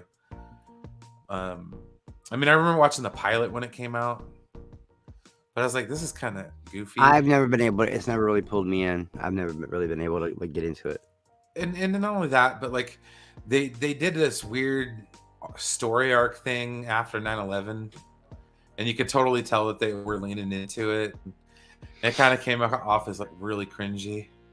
Oh heck yeah, dude! Right on, Degrassi. Even before they start pushing up daisies. And then also in the C tier, I put Discovery. It's not everyone's cup of tea, but if you can gut it out, it's not a bad show. It pulled me in. I loved it. I love Michael. Yeah. She's one of my favorite characters ever. And it also set up the Strange New World, so we'll have to judge it from there. The animated series I never really got into. No. Star Trek: The Motion Sickness. I'm not going to hate on it, but the motion sickness, yeah. I'm not gonna praise it to heaven either. So that's kind of where it's going to sit. Average. The music was fantastic. The visuals were great. I'd love to be on hallucinogens and watch that movie. I imagine an acid trip would be pretty fun watching that. Yeah, see the Zindi arc, but then they like overdid the time travel. No, if they would have just stuck with the damn temporal Cold War, it probably would have been better. But they scrapped the temporal Cold War and they went straight into the Zindi shit. And William will tell you, because William was on the front lines, man. He knows. Like, old Trek fans ruined Enterprise, and that's how they ruined it. But then Star Trek Generations, same thing. Solid movie. Wasn't necessarily the best way to put William Shatner and Patrick Stewart in the same movie. But, I mean, it kind of works. I remember when they showed in the trailer, people were hyped for that shit, bro. Yeah, but the Nexus made and then no you go watch sense. it, and you're like, this makes no sense, man. You know? Like, it makes no sense. But I remember in the trailer, people were like, wait, Kirk and Picard? Dude, I'm in. Right? You know, like all people were freaking out. They had all these great Star Trek things going on at the fast food restaurants and stuff, and Star Trek watches. It was really cool, man. What year was that? That's 96? 94. 94, right? Yeah. So it was right when the show ended, is when that movie came out. So it was prime time for it. You know, and that's back when like movie or TV shows would have a movie every once in a while. Yeah, I don't know. I can go back and watch it though. I still can. But for like nostalgia purpose, you know, and personal reasons, I'll catch myself like, meh, you know, during the movie though. You know, I'll have to check that out, Degrassi. Oh shoot, the animated series. I'll have to look at that. And then I got Nemesis. Can't even. I've never watched it. I can't even get into it. I couldn't even tell you what. I've tried. I've seen the beginning, I've seen the middle, I've seen the end, but I've seen them all at different times, Brian. You know what I mean? It's one of those movies that if you catch it on TNT or something, and you're like, I'll watch it. Noise. Yeah, like I have no idea what it's even about. It never pulled me in. I never liked it. It was a vanity project for Patrick Stewart because he was part of the staff that was like writing and all that kind of stuff. No, wait, are we talking about Nemesis? Nemesis. No, that's one with Tom Hardy, right? Yes, yeah, that's the one. Okay, no, I have seen that one. Okay, I'm thinking of the other one. You know the one I'm thinking of. Oh, Insurrection. Horrible movie, dude. No, yeah, Nemesis. I'm okay with. I got a soft spot for. I actually really like Nemesis. Well, but Nemesis is not a good movie. At the end, kind of ripped off, like blatantly ripped off Star Trek 2. Yeah, I meant to say Insurrection. Nemesis is one I can actually watch. I actually enjoy it, but I'm also one of those people that. Just because I enjoy the movie, I'm not going to try to force people into thinking it's a good movie. You know what I mean? Well, yeah, I mean, it's but you not. got like it's not Data dying a la Spock. You got ending battle in Nebula. You know what I mean? It's like the clone thing. Like it was. Come on, man! Like the clone wants vengeance and all this stuff. And I do like the part where the Romulans like, she pops in and she's like, yo, can we assist you? And the Romulans actually save the Enterprise. Do you know who that is? That's Dina Meyer. She was that's Dina Meyer. She was Dizzy in Starship Troopers. Yeah, that is her. Yeah, that is her. That's the one that finally got some, then died. Wow. Yeah. Starship Troopers. That's a whole nother video, bro. Right, I love Starship Troopers. I know so much about that movie. We're gonna have to talk about that movie so much. Yeah, that's pure propaganda, and it's beautiful. That's a great movie, man. Starship Troopers, especially how Verhoeven did it. Like, yeah, straight out of 30s propaganda films. Like, exactly. It was amazing. You want to know more, bro? Yes, that was Disney. No shit, I really like that. And then Worf's like, the Klingons fought with honor, didn't they? And Riker's like, yes, they did. The Romulans fought with honor, and I'm like, yeah, that's that. But it's not a good movie. I dig it, but it's not good. Yeah, no, I agree. I just don't. I don't like the way that Kirk died either. It really sucked. I like the humor that Brent Spiner did with the emotion chip and all that kind of stuff. That was great. Exactly, Nemesis in it. was horrible. Insurrection was Yeah, I horrible. can't help it that I have a soft spot for Nemesis, but I know it's not a No, good and that's movie. why You know what I mean? that's why I put her in D tier. It was kind of like a send off for the next generation, but it gave us the Remans. I like the Romulans and the Remans. I thought that was kind of cool. But yeah, that's Nemesis. The last one in the C tier I have is Star Trek Beyond. I like this movie. It was probably, as far as the movies go, one of the better of the JJ line. It was directed by Justin Lin, who did Fast and the Furious. Who actually Yeah, it just had the left great Fast and the motorcycle Furious. scene in it, but I didn't like the end with the Beastie Boys. There's a lot of people who did. I thought it was cringe as all get out. I really liked it. They should have did a different song. Give me Maybe, Intergalactic but I saw how they took or it full something. circle. Sabotage, You know what I man. mean? I was like, oh, get out of here. Well, they used it because they used it in the first one. I know. You know? And it ties into that classic Corvette that he stole from his stepdad. I mean, it's just I don't know.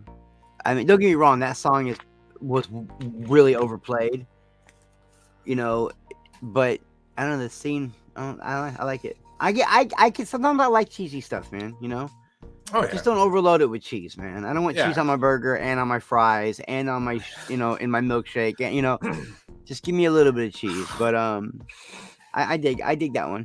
You know, it would have been a little higher for me, but there are way truer Trekkies out there than me. It's not great. And then in the D tier, we have Star Trek short treks. Never really watched them. Some of them are really goofy. A lot of them have to do with like the first season of Discovery. So the short treks.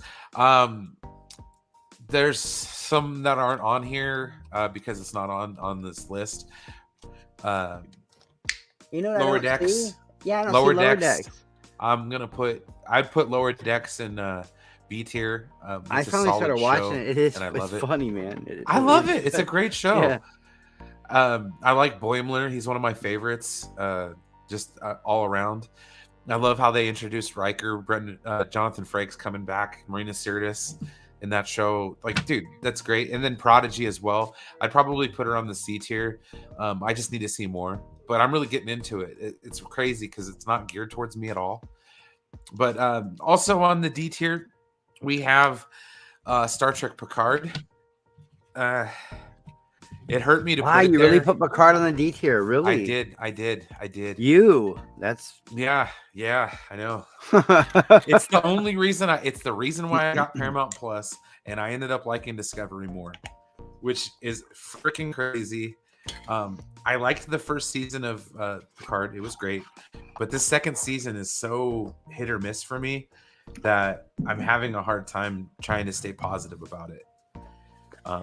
There was actually a couple weeks there where I did not re-up my my list, and honestly, shout outs to Vince, man, because if it wasn't for Vince, I would have missed a couple episodes this season. So yeah, I like. Hey Ashley, what's the first season so much, and the second one's just got me like, meh.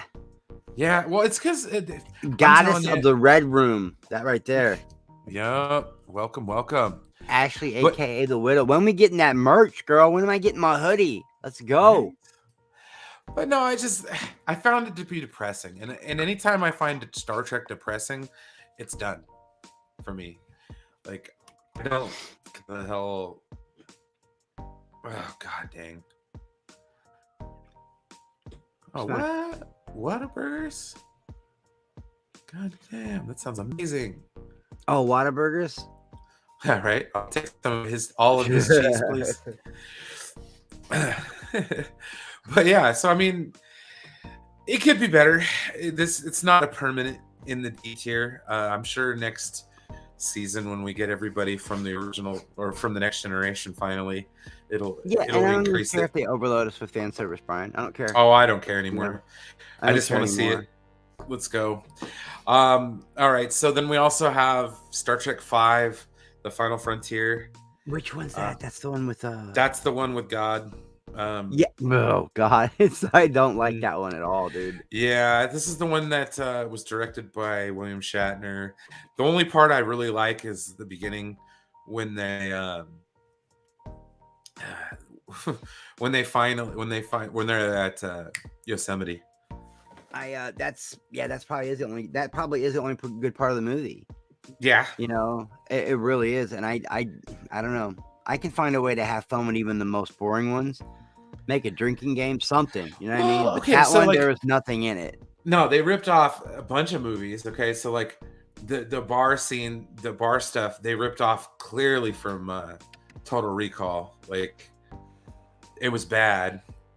Yeah, I mean, I And then- almost expected them to like pull like a big tracker note out of Spock's nose. or one point. or have a hand come up out of someone's or body being Quaid.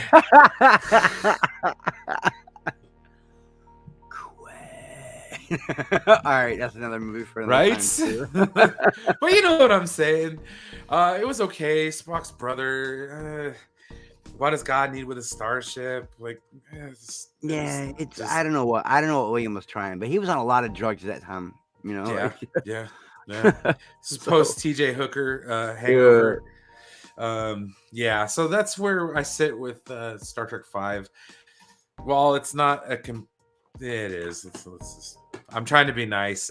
Sorry. No, it's hot garbage. It's trash. I do not like it. Sam I am. Green eggs and ham. All right. And last on my list is Star Trek Insurrection. Okay. I love and respect the two that wrote this movie more than anything, because if it wasn't for these two people, we would not have two of the shows that are up here right now. That being Deep Space Nine and Next Generation. Deep Space Nine and Voyager. Okay, so Michael Piller was one of the co-writers on this, and he was one of the main showrunners / writers for Deep Space Nine. And Jerry Taylor was the other co-writer, and she was one of the heads of Voyager. So, like, yeah. Oh, that's what Saturdays are all about. I can't wait, dude. If we go when we go to San Francisco, we're doing karaoke, man. We're going to the bar. We're going to the bar. Absolutely, dude.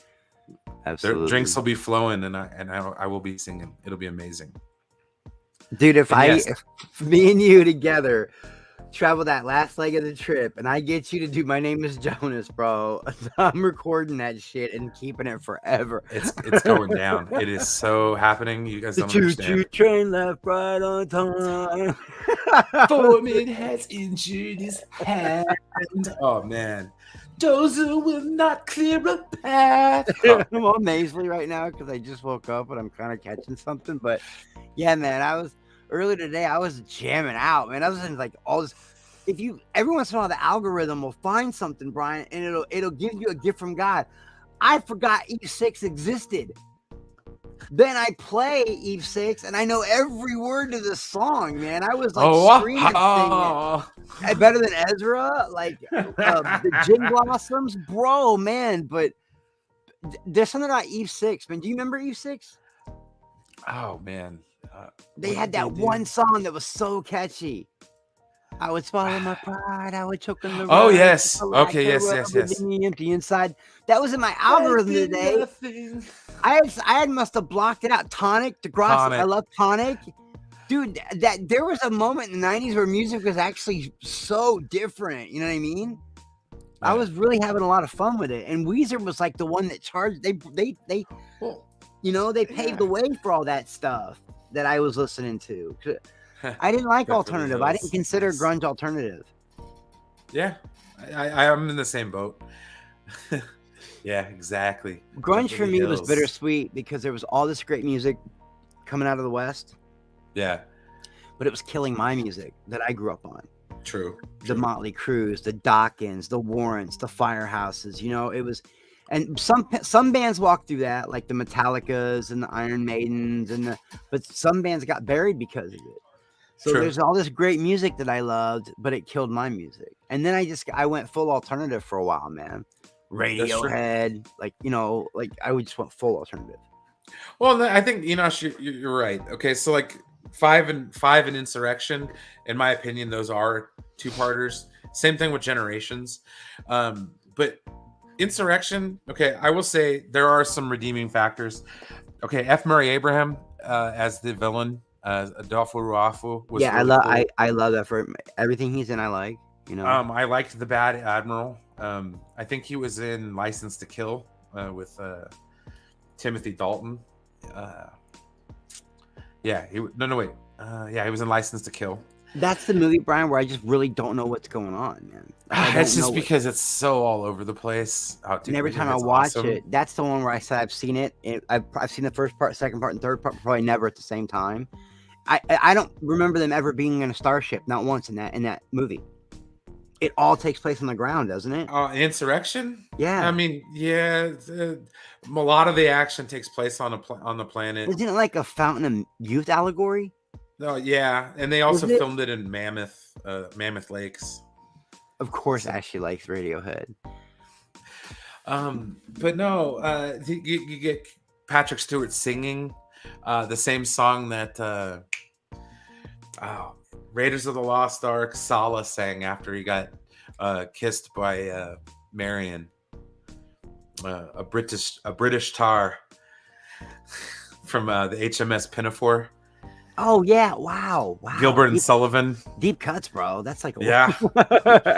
Well, it's funny because like if you remember, like what was it? Bart Simpson made.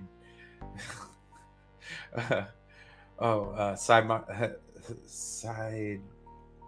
What the hell is his name? Oh, no, man, I'm gonna be all messed up.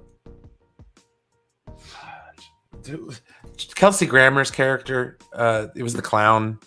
Krusty. No, not Krusty. Krusty's assistant. Oh, I don't know, because I don't. I've you know, everyone, no one ever believes me because it's been around so long. Never seen one episode of The Simpsons. Never seen one episode, dude. The news sound funny, but it's still rock and roll to me. Oh yeah. Sideshow Bob. Sideshow Bob. That's who it was. That's what Vince said. Yes, Sideshow Vince Bob. coming in clutch. But yeah, no. So he kidnapped Bart Simpson and had him on a boat, and then Bart's like, "Well, do the whole act of Gilbert and Sullivan," and that's how I remember. So. That's such an iconic show, but I just can't get into it. I don't know if it's because of the animation style or The Simpsons. I've never watched it. I've never watched one episode, not one, and that's the God's honest truth. I've had them on in the background before. I've seen them, but I've never sat down and actually watched anything. I know little tiny things because of like iconography. You know, like I know that for his little sister's a jazz freak. You know, she loves jazz the most. Like that's really all. Like I don't know a whole lot. Yeah, it did it. It's great music. It's great music, Enosh, but it killed my music. It felt like I almost felt like a traitor to my own music because when I saw my bands like getting replaced by all the Seattle stuff, it made me start to go, "Oh, dude, did I help that?" You know, but you can't deny Live. The Gin Blossoms, Smashing Pumpkins, Candlebox. These are great bands, man. You know? Stay safe. Some tornadoes have been getting out there, man. Yeah, it's about that season for me, dude. I hope y'all Midwesterners are being safe out there. Yo, we average 11 where I live a year. Woo! Yeah, we. I mean, we'll get like funnel clouds, but they never really touch down. Not up here in Reno, but like down Sac. But that's about as close. We don't get that kind of weather, unfortunately. It's just windy as hell out here, just in general. There's a song about where you live that I love by the Grateful Dead, and I don't even like the Grateful Dead, but they got some songs though. I mean, every time I hear Casey Jones, I don't turn it off. Yeah, well, Corey does. You know, you know how you can always see. It's so weird how his life is set up. The way you can see Corey Taylor by himself, then the next year you can see Stone Sour, then the next year you can see Slipknot. So you can really only see Slipknot like every 3 years. But he makes up for it. And when you go see Corey's acoustic shows, he does a lot of covers. Like he does Name by the Goo Goo Dolls.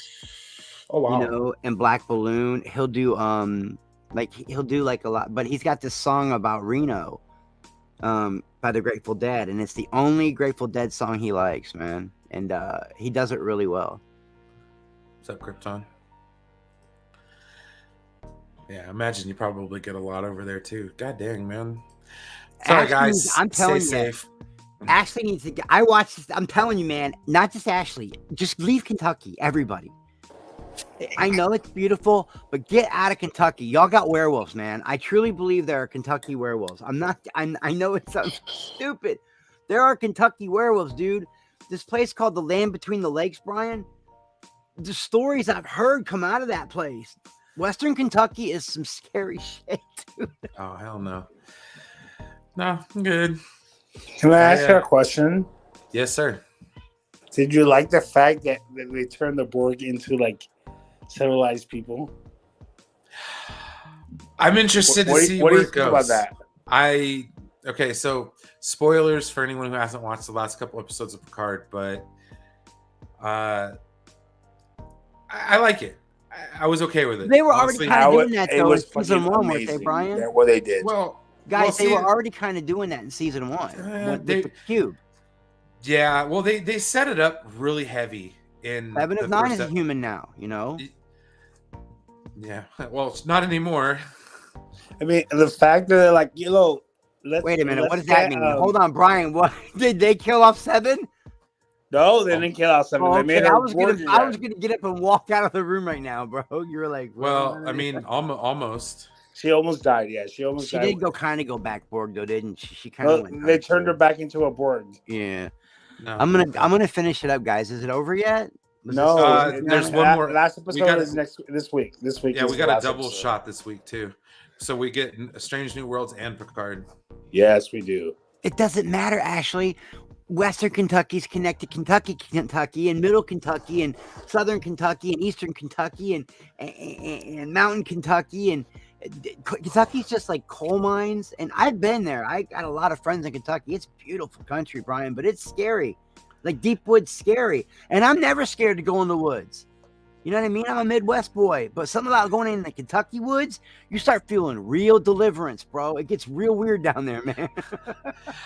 I can't say anything. I'm from California. I've seen stuff in California, so they got that out there too. So lots of mine shafts, if you know what I mean. Lots of bodies in those mine shafts. Let's see here. Yeah, see, I kind of. Oh, I get that. That'd be kind of nice if they got the connection there. Connection. That's good. Huh. I live pretty far from Kentucky.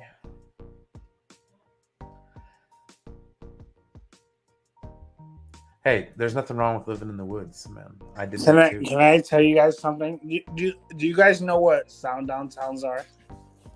Huh? Sound downtowns. Do you know where those are? No, can't say. Sound downtown is like after sundown, black people can't be in that town. Oh, and wow. They still exist. I was not aware of that. That is crazy. Yes. And I remember I Hey, was driving down to Florida from New York. I was driving down to go to Disney. And I remember stopping in this hotel room, right? This is about like 15 years ago. Driving to this hotel, and I go into the hotel, and I'm there overnight and shit, right? I literally, it was like the Ku Klux Klan was on the TV. Oh wow. Preaching and all that shit. I'm like, what the fuck? And I was like shocked about this shit. Too. I'm from New York. So I'm like, we're like cultured, and I did not believe this shit. But if you see these shows, and especially if you see like Lovecraft Country, I didn't understand these areas until if you see Lovecraft Country and on HBO Max, they like explicitly talk about that shit. And they still exist now. It's fucking crazy. I mean, I kind of live in the country. I live in the woods because I live in the outskirts, like suburban Missouri, outer Missouri. And it's this little tiny town I'm in because I didn't want to be in the heart of St. Louis anymore.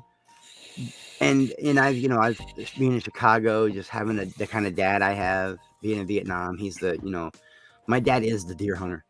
Like he is the deer hunter, So I had a lot of that outdoor stuff, but there's something about Kentucky woods. It's just deep wood. Like, you could get lost easy if you messed around. like Virginia and Oregon, and there's just certain parts of this country where fuck around and find out. You know what I mean? And Kentucky's one of them. Kentucky's one of them, man. You know. That's all good, man. All right. That is an okay tier list. See, the other day I didn't even know you were gonna do a tier list, Brian. But I hit up Ashley, right? Because she's like, dude, that's the Queen of Marvel in our circle. You know what I mean? Yeah. And I'm like, I want to do a rankings list of all Marvel movies, not just the MCU. I'm talking about the X-Men stuff. I'm talking about the Fantastic Four stuff, the Blade stuff. And I want to rank these movies. You know what gave me that idea?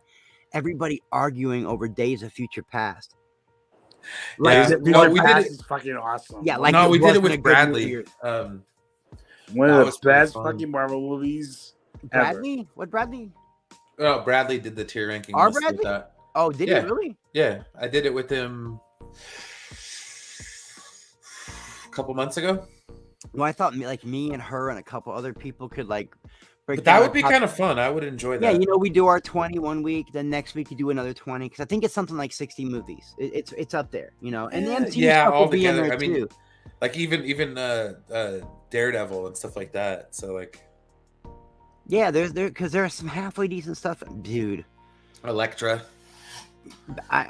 Elektra was horrible, but the Daredevil movie for some reason, even though it's like that quintessential early days Marvel, trying to be Spider-Man, you know, in that time when Spider-Man had been so big, that scene, man, where he wakes up and he just grabs the handful of Percocet and starts chewing it, and you've got that Seether song in the background. I gave my life away. There's nothing. I love that part, dude. I love that part, man. It gets me amped up every time. But that's not a good movie. It's really not. That would be in my like 30s somewhere in the 30s, like, you know. But then you got the ones that were just really bad, like Blade Trinity. That's an awful movie, you know. Elektra's an awful movie. Fan Four Stick is an awful movie. Yup. Damn, that looks good. Pizza. Oh, we're looking up food now. What food? Nah, I'm just looking at my. That's straight people are crazy. One of our. Oh, hello. They got some new stuff down at the burger place. Oh, you're looking up to what to order for dinner, aren't you? No, I'm just like, I'm kind of debating. I'm probably going to go another 15 minutes or so. I was going to do some food chat, given if we had time. No, I just happened to go looking through my Facebook. I'll show you guys. I made my dad make brats for us all yesterday. Okay, so this right here. Ooh, that's really good. Yeah, this is at Big A's Dine-In or Drive-In. That's where you're at? That's where you're at? This is in my hometown. This is in California. This is Grass Valley. Probably, actually, I'm going back sometime this month to go and talk to some of my dad's old friends. So that'll be fun. And then the other one I was looking at was, my buddy Glenn caught some fish. Right. Oh, wow. Big fish. Some fish. Right. Like right. Fish, dude. Right. That looks like what they dumped out for the. That looks like what they dumped out for the first Godzilla movie. Here, come get your fish. Right. Yeah, a couple fish there, no problem. And then pizza. I was looking at the Domino's. And I was looking at the memory. This is a party that we had. Barbecued burgers and stuff. The cheese was good. That was me when I was like not as fat. Oh, well, sure. I mean, I don't know. I can't speak for everybody because some people didn't have good dads, but my dad was my first hero, you know. And he came home all fucked up from that war, you know. He did. He came home all messed up. But once he got his mind straight, dude, greatest dad ever, man. I just told Brian, I went and bought like 25 brats yesterday and just said, here, cook them all so I can bring them home. And he just went outside, cooked them all in like 30 minutes. And we had brats. Brian, did you know they got flat brats too? Like you can make brat burgers. Yeah, they got that sounds amazing. They got brat patties with all sorts of shit in them. They got Irish garlic. They got jalapeno flavored. Dude, Johnsonville's killing it on the brat patties, bro. They're so good, man. You can put you can make it like a burger, but put onions and tomatoes and shit on them. Oh, Look them up, brat burgers, bro. They're so good. My dad showed me that shit, and I was like, "Where have these been? What?" And they taste just like a brat.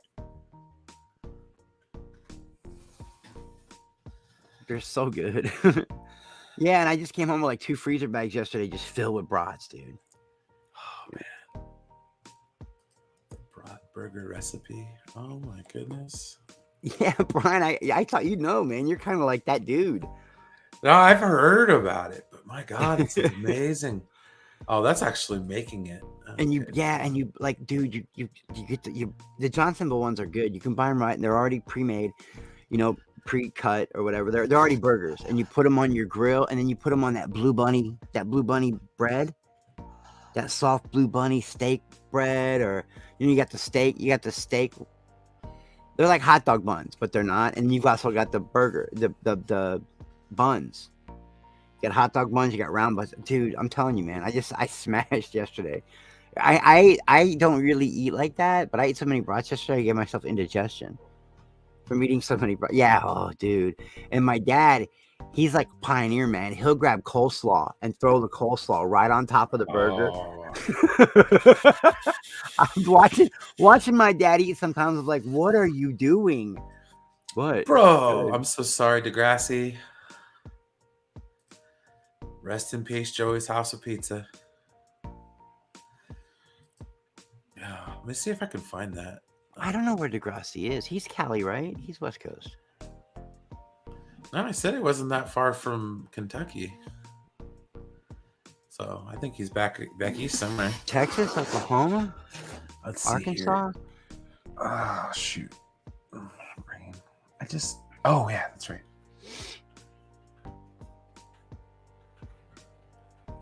But no, Brian, I already made up my mind, dude. I've got the money set back. So yeah. He's in Tennessee. I'm going. Okay. So if you, I'm gonna do my damnedest. I'm going. Yeah, and if like, I'm serious, dude. If like finances become a problem, I'll help out a little. Let me know, man. I want to. The only thing I'm worried about is the whatchamacallit, the hotel room. Other than that, everything else would be fine. I got a car. I can drive there. So I'm like, that's what I want to do. I want to drive, man. Yeah, dude. Okay, so take the train and get off in Reno or whatever. Then we can tell a story about how we saw we'll just drive down vampires and Well, not only that, I could take you through my hometown too. You can check out Nevada City and Grass Valley. It'll be good. It'll be on the way. So it's about time, I don't know. Oh, I've been trying. I was gonna hit him up, but then I was like, you know what? Just he's busy. Let the man go through his thing. But I've been wondering why we ain't been seeing him, man. And the Sunday thing. I watched it, by the way, Poindexter. Yeah, I watched it. That was really that girl playing the piano has a beautiful voice, and then you get her and Tiff together. That was a good service, man. I really enjoyed her with a live band behind her. But then what's he do to piss me off the rest of the day? He starts flexing all the toys he found. He always got to flex his screen.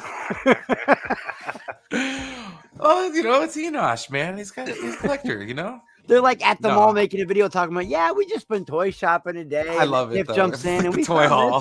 Show, and I'm like, fuck this, man. I want to go toy shopping. I've been going to the same places for years and they never have anything new. I'm gonna have to go start going to places like that. The Brickyard maybe up in Chicago. But yeah, I was like, oh, that was a great service.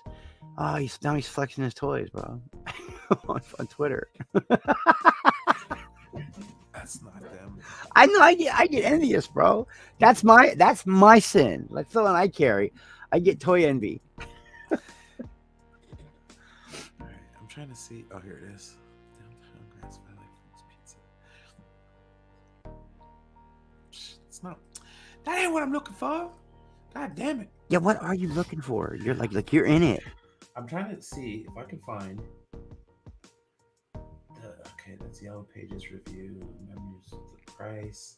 I'm just trying to see if there's better pictures, because I swear this is like one of the best pizza places that I ever used to go to.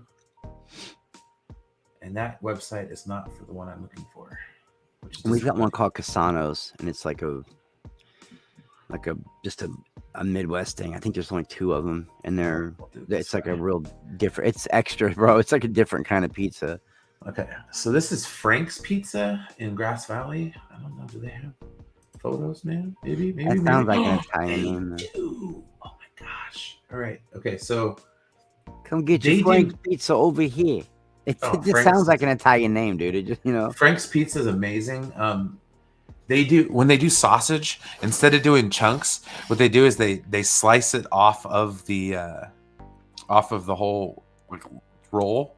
Oh, so really? Instead of getting a chunk of sausage, you get like this nice flat round piece of sausage. Oh, slivers. Nice. Yeah. Slivers. And that's how my dad used to order it, like all the time. Yeah, there's something there, dude. Food is not just people think it's you just cook it and add the ingredients. No, man, presentation's a big deal. Sometimes cutting the meat differently, baking the meat. It's there's so much to cooking. Like I don't know why, but over there on the right, that pizza, it looks like a pie to me. Oh yeah. Like that. What is that? I want that. All right, let's see here. I want to see if they're. Oh, dude. You in the mood for pizza or something, bro? What's going on? No, yes and no. Okay, so the other thing I was gonna show you guys is my town. Okay, so they used to run racing in back in the day, and it was called Ernie Purcell Speedway. Oh, Empire Mine Speedway, that's what it's called now. But anyways, it's at the fairgrounds in Nevada County, and when I was a young kid, they used to race there every weekend. We're talking like old school sprint cars. Yeah, the World of Outlaws is crazy, dude. That's just some of the craziest racing you'll ever see. Oh wow, Kyle Larson's throwing down for that. That's awesome. Give him back to the local Kyle's tracks. an old school. Yeah, well, he's an old school dirt guy, you know. Well, not only that, but he's from Elk Grove, which is probably about an hour, 20 minutes away from Grass Valley. Silver Dollar Speedway in Chico. Kyle Larson. Oh wow! But no, what they did is during the fair, you know those Legends cars, the old school racers. Yeah. They run those. Hey, you know what's going on, man? Come to Michigan, and you can go toy shopping with me. Okay, all right, I will. Don't threaten me with a good time. I still gotta go to Michigan, man. I swear. I'm a hop, skip, and a jump away from Michigan, bro. I could be there in 3 hours. Let's see. I'm trying to see if I can find it though.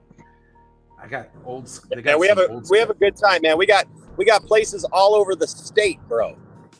Yeah, you look like you were having fun, man. That which is good because you've been kind of edgy lately. You look like you were having fun. You and Tiff were just out. Maybe that's what you needed, man. Some decompression. Yeah, I just been feeling really tired, man, because my heart's. Well, at least his heart's still working. His mic's not, but his heart's working. Yeah. And just out shopping and everything. He has no idea he's cutting out. Oh shit! Sorry, Nosh. You're cutting out, bro. All I heard was, and we have so much fun shopping. But I definitely want to hear about it on his stream tonight, man. I'm definitely gonna be there. This is one of the cars my dad used to pit for. Yeah. See, and here's what's Brian, my little nephew. Okay. Oh. That's my brother, and that's me. Oh shit! In the car. Look at that. Yeah, we can hear you now. Okay, I don't know what that was, but anyway, so Sunday was a big day. Plus, we watched right after the service. We watched Indiana Jones, Raiders of the Lost Ark. Yeah, I heard you put that in the service. I heard you were talking about it in this, like the Holy Grail, all that. It was. Funny, man. Heck yeah, man. You were doing great, man. Yeah, so we actually watched the movie after service, so we put it on the big screen and stuff, and just everybody like camped out and stuff. People brought like lawn chairs and stuff, and it was fun. And then, but man, I got home last night and I was gonna do a video, but like I fell asleep probably at like 10 o'clock last night, and I slept through, man, till like 10 this morning. And so that's been a lot of it. Is just like I get to about the time that I usually stream, and I'm just like, oh crap, man, I don't want to have to put a thumbnail together and do all this other stuff. And it's like, and then I'm just No, tired. Brian, go back to the picture, man. What are you doing? Go Oh, back. sorry. Let me go back. Okay. So yeah, That's you and your little brother. Yeah, so I'm wearing the helmet in the background. That's my younger brother Charlie. This is back in like 1990, 91. You. Dude. That is a Chevelle as the race car. Heck yeah. Midnight Blue Double X. Yeah. Why is the Photograph song by Nickelback popping in my head right now? All right. Look at this photograph. That is a great picture, bro. I don't have a whole lot of pictures like that with me and my brother, man. I'm trying to see. There's more on here though. This is my former page. stepdad. My former stepdad, when we lived in Sacramento, he had a Chevelle. Yeah, dude, they're amazing. They're amazing. Oh, I love the Chevelles. They're so nice looking. Brian ran past. Do you know these people? Who was that dude with the mutton chops? That was awesome. Oh, them sideburns are like, yo, right there. Look at that, bro. Look at that, though, man. Right? That's a moment straight out the 70s, right there, bro. Straight out of the 70s, bro. I know Kent Kilroy. Yes, he used to run the junkyard. Great picture, man. Like, I got some old ones with my dad with the sideburns and the mutton chops. It's crazy. Dude, look like white. Like, sometimes my dad looks like he walked straight out of Tombstone, the movie, bro. It's crazy. Dude, classic racing's amazing. I love old school dirt track, circle track racing. At my fairgrounds, they do draft horse races, where it's like they'll get these big ass horses and have them pull logs and stuff. Dude, that's awesome, man. Back in the old days. Well, it's an old mining town. There's a lot of like right down the road from the fairgrounds is here it is. This is my cousin in the same race car from the other side. It wasn't pro modified. It was street stock. That's a street stock. Yeah, that's a street stock. The pro modifieds usually had the prefab bodies. Yeah, they're fun to watch, but my brother says they're awful to drive. You know what I mean? Like they're not easy to drive. And his son now, my brother Jeff, his son just went out and bought one of those midgets. Here you go. This is the older version of my car that my dad used to work on. That's a Camaro, the double X with the wing. Wow, you wouldn't even be able to tell that's a Camaro. Yeah, I saw that parked on a hill out in the middle of nowhere. Oh, that's funny. My dad likes some of these pictures. Yeah, no, my nephew just bought a midget, just bought an Outlaw. And I said, because up around here, we got a track in one of the towns called Moberly, Missouri. There's a midget track, and it's half pavement, half dirt. They got the outside one's pavement and the inside one's dirt, right? Oh, dude, yeah. And he thinks he's just gonna jump right into dirt racing. I'm like, that car's gonna kill you, man. You can't just jump into that car. Yeah. Does he not understand? Like, you can't just jump into an Outlaw, a midget, bro.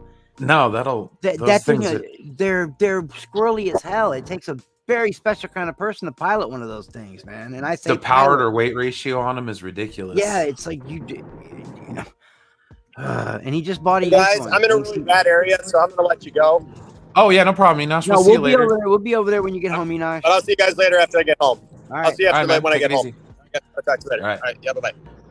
Sorry, we're just taking a trip down memory lane here. I'm glad he's feeling better. Yeah, me too, man. Because he had more than the whole I don't feel good shit going on, man. Oh, like, yeah, he was mentally fatigued. You could tell. Yeah, but see, these are the cars they raced out at the fairgrounds. Yeah, and what are those called though? I always forget. Legends. Yeah, cars. the Legends. But what's the car called? Oh shit! They're usually based out of like little coupes. I don't know if they're called classic modified or something like that, but something like that. Yeah, but they're really cool. Coolers. And when you watch them race on pavement, it's really fun to watch them on pavement, man. Mm-hmm. Let's see.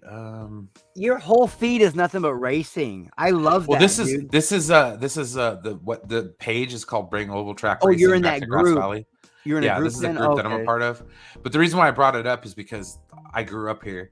And there's a bunch of pictures from old school race cars that my dad. It blows my mind how similar our lives are, Brian. Like it does. It blows my mind every time you mention something. It just blows my mind that we have not only the same interests but the same kind of family. Yeah, it's crazy. No, it's nuts. It's how like I grew up at the racetrack. Like my parents, when they got divorced, that's where they drop us off. We'd get dropped off at the racetrack and we'd end up going home with dad. Yeah, Oh, that's the what. tough truck competition. I always loved that. We got the demo derby we do here. Oh yeah. We've got the tractor pulls, which everybody seems to. I always got bored by the tractor pulls, but everybody here loves them. And if you go to them live, they really are fun. You know, because sometimes the difference between winning 20 grand is an inch. You know, so it's a lot of fun. And then, but they closed down our track. They closed down Joliet, Chicago. We don't have that track's not on the NASCAR circuit anymore. So we have to go down to Talladega. Me and my brother, we go to Talladega a lot. And I've been to Talladega, and I've been to Kansas. Yeah. And of course Chicago. But those are the only 3 tracks I've ever been to. I'll tell you the one I want to see. I want to see Vegas, and I want to see Bristol. Okay, so this harkens back to Star Trek V, Go Climb a Rock. Yeah. Yosemite. I went there last year. That's awesome. Have you ever seen those rock climbing trucks that like go straight up in the air, and it's crazy? Oh. Just hang on a second. We got some primo off-roading out here. Oh yeah, somebody had the General Lee pulled in the front of the parking lot of the AutoZone I worked at. Yeah, that I have one of those. I told you that. And my dad. You remember I told you the trailer? Oh, that's right. Story? Yeah. But it's blue, and my dad won't let me touch it. He won't let me drive it. He says it's not meant to be driven. It's not the General Lee though. It's just a 70 Charger. Replica. Yeah, it's just a 1970 Charger, but it's blue, and he won't let me touch it. But he doesn't touch his Hemi either. He's got a Hemi-Cuda. Monster trucks, nephews. Come on, where's the rock crawlers at? Oh, there it is. There they are. Those things are crazy. I've seen those things go straight up vertical, and I'm like, how did they get over that rock? How? And then, this here. See, I live near a place called Moon Rocks where there's like, see these rocks, dude? These are insane. But yeah, just tons of. Now you got the desert out there where you are, right, Brian? You can get to the desert. Oh yeah, this is probably about. I've always wanted to do some sand railing. Is it fun? We don't really have that kind of desert. It's more rocky. Oh, like really? This. Yeah, but it's prettier, I'll bet, too, than a bunch of sand. But I always wanted to try sand railing, you know? I think so. Oh, here we go. This is a trial bike. Dude, trial bikes are so crazy watching what people can do on those things. Dude. That's one of my favorite Xbox 360 games, was Trials. Oh, I still have that game. Yeah, I used to get so frustrated. My brother hates that game. I love it. I got to the end though. I beat the game, but man, it took a couple controllers. Yeah, man. Oh, that poor belt. Seen better days. Holding on by a thread. But yeah, I've always wanted to try sand railing. It just looks fun, and you can put 4 people on the giant dune buggy and just go jump 30 feet in the air. You know, it just looks fun to me. This was out the drive-through window at the Taco Bell I worked at. Reno has hot air balloon races. How do you race a hot air balloon?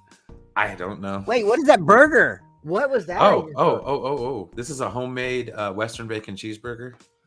Are there is that hash browns?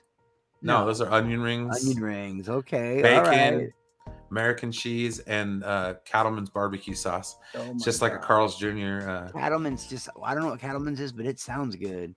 This is the band I was in. Yeah, nice. Mark playing guitar, my uncle Andy on the drums, and then Caress of Steel, a Rush album. Got food, baseball. Who was it? This is the Reno Aces. Minor League can be very fun too, though. AAA. This is AAA. That's a blast, dude. That game was the River Cats, which is the Giants AAA affiliate, versus the Aces, which is the Diamondbacks. Virginia City. Everybody kind of fell off. He's like, I'm the only one. It's okay. There's still 13 people watching shit. Smash that like button. Smash that like button, people. Sorry, I'm just going through Facebook pictures now. This is kind of fun. Yeah, sometimes you get lost and you like go down the right. You go down the memory hole. Yeah. No, this is the classic cemetery in Virginia City. Hella old. Talking like 1850s and shit. The Bucket of Blood Saloon. There's my old truck.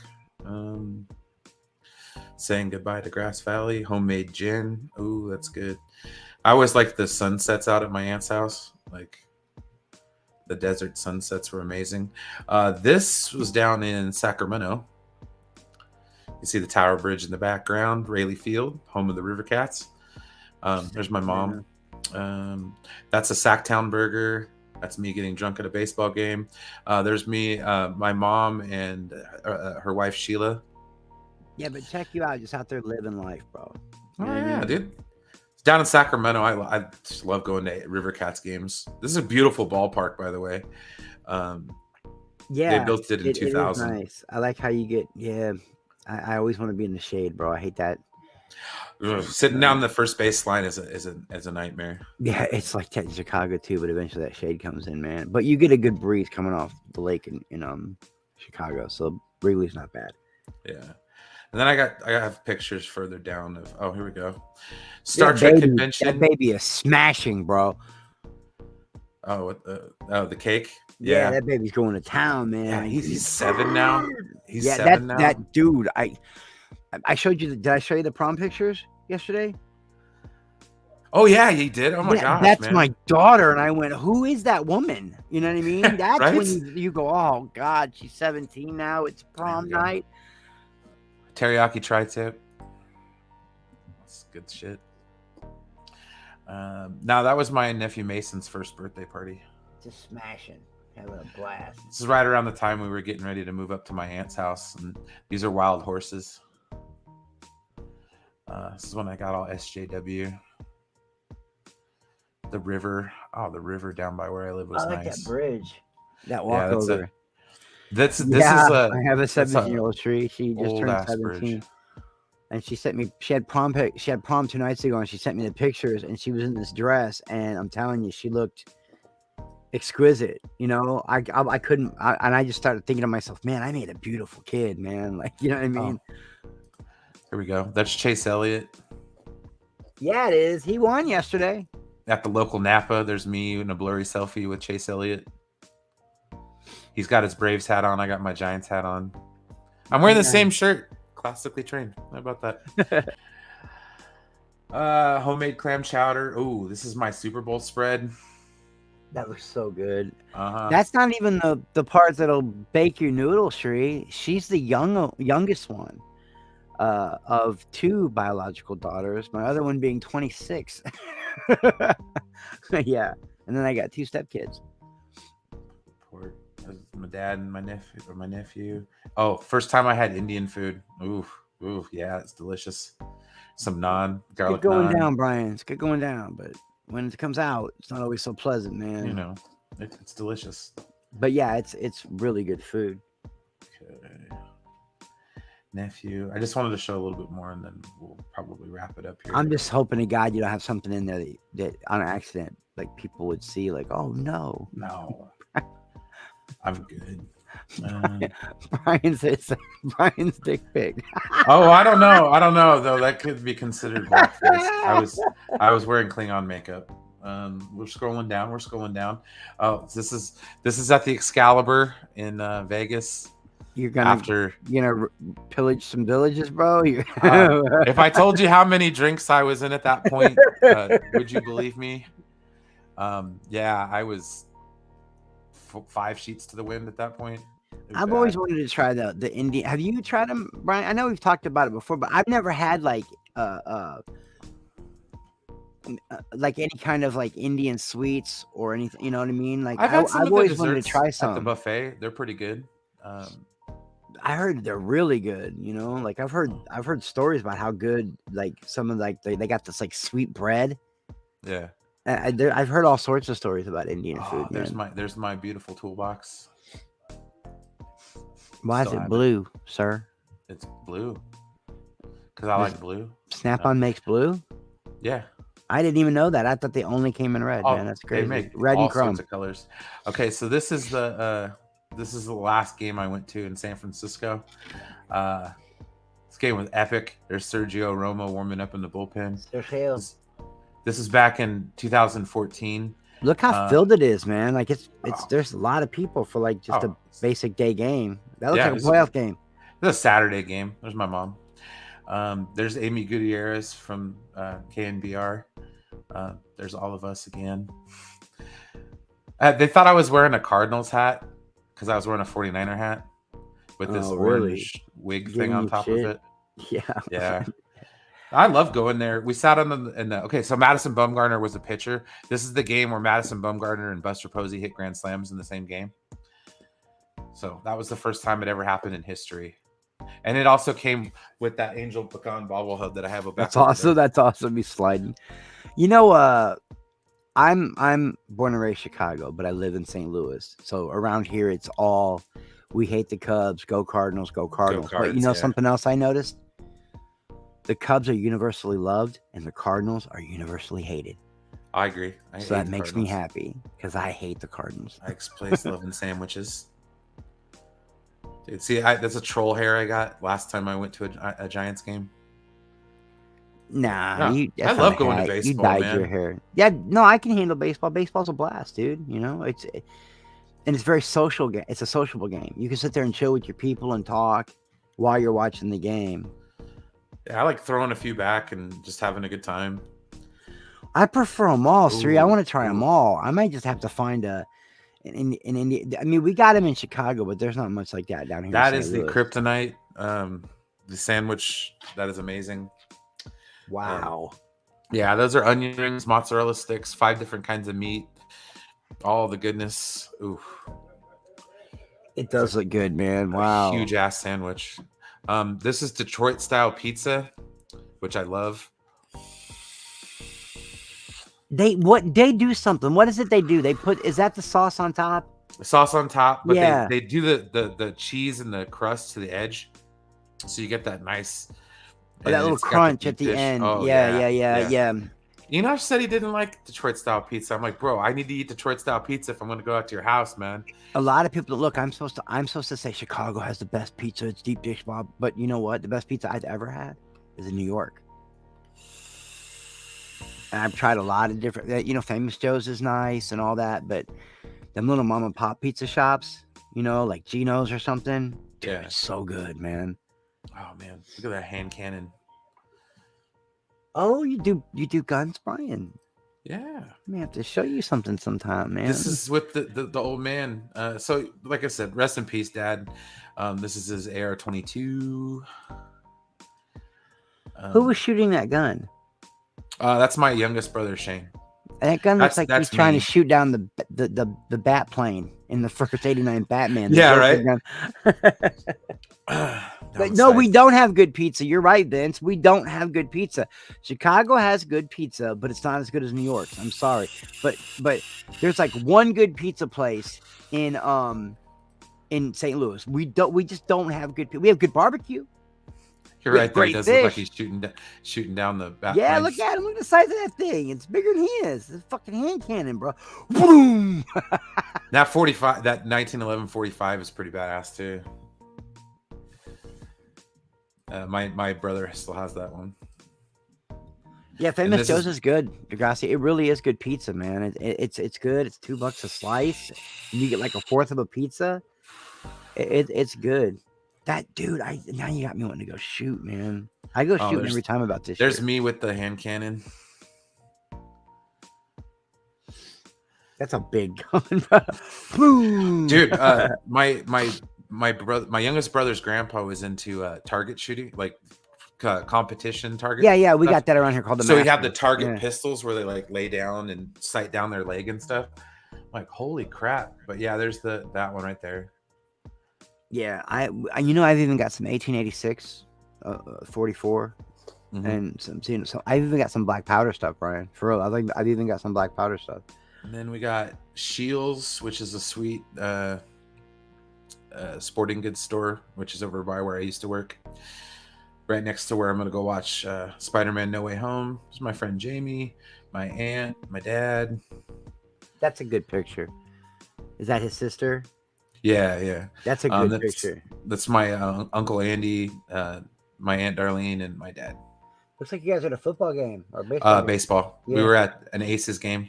You're a This is baseball before- family, huh? That's weird. Mhm. That you Yeah. seem more like a football family, but you're definitely more of a baseball family. Yep. There's me and my mom at a baseball game. Another Sacramento River Cats game. I stacked my beers that game. That was Is a bad that free night. facial hair, Brian? Yeah. I love Oh, it. this one here was.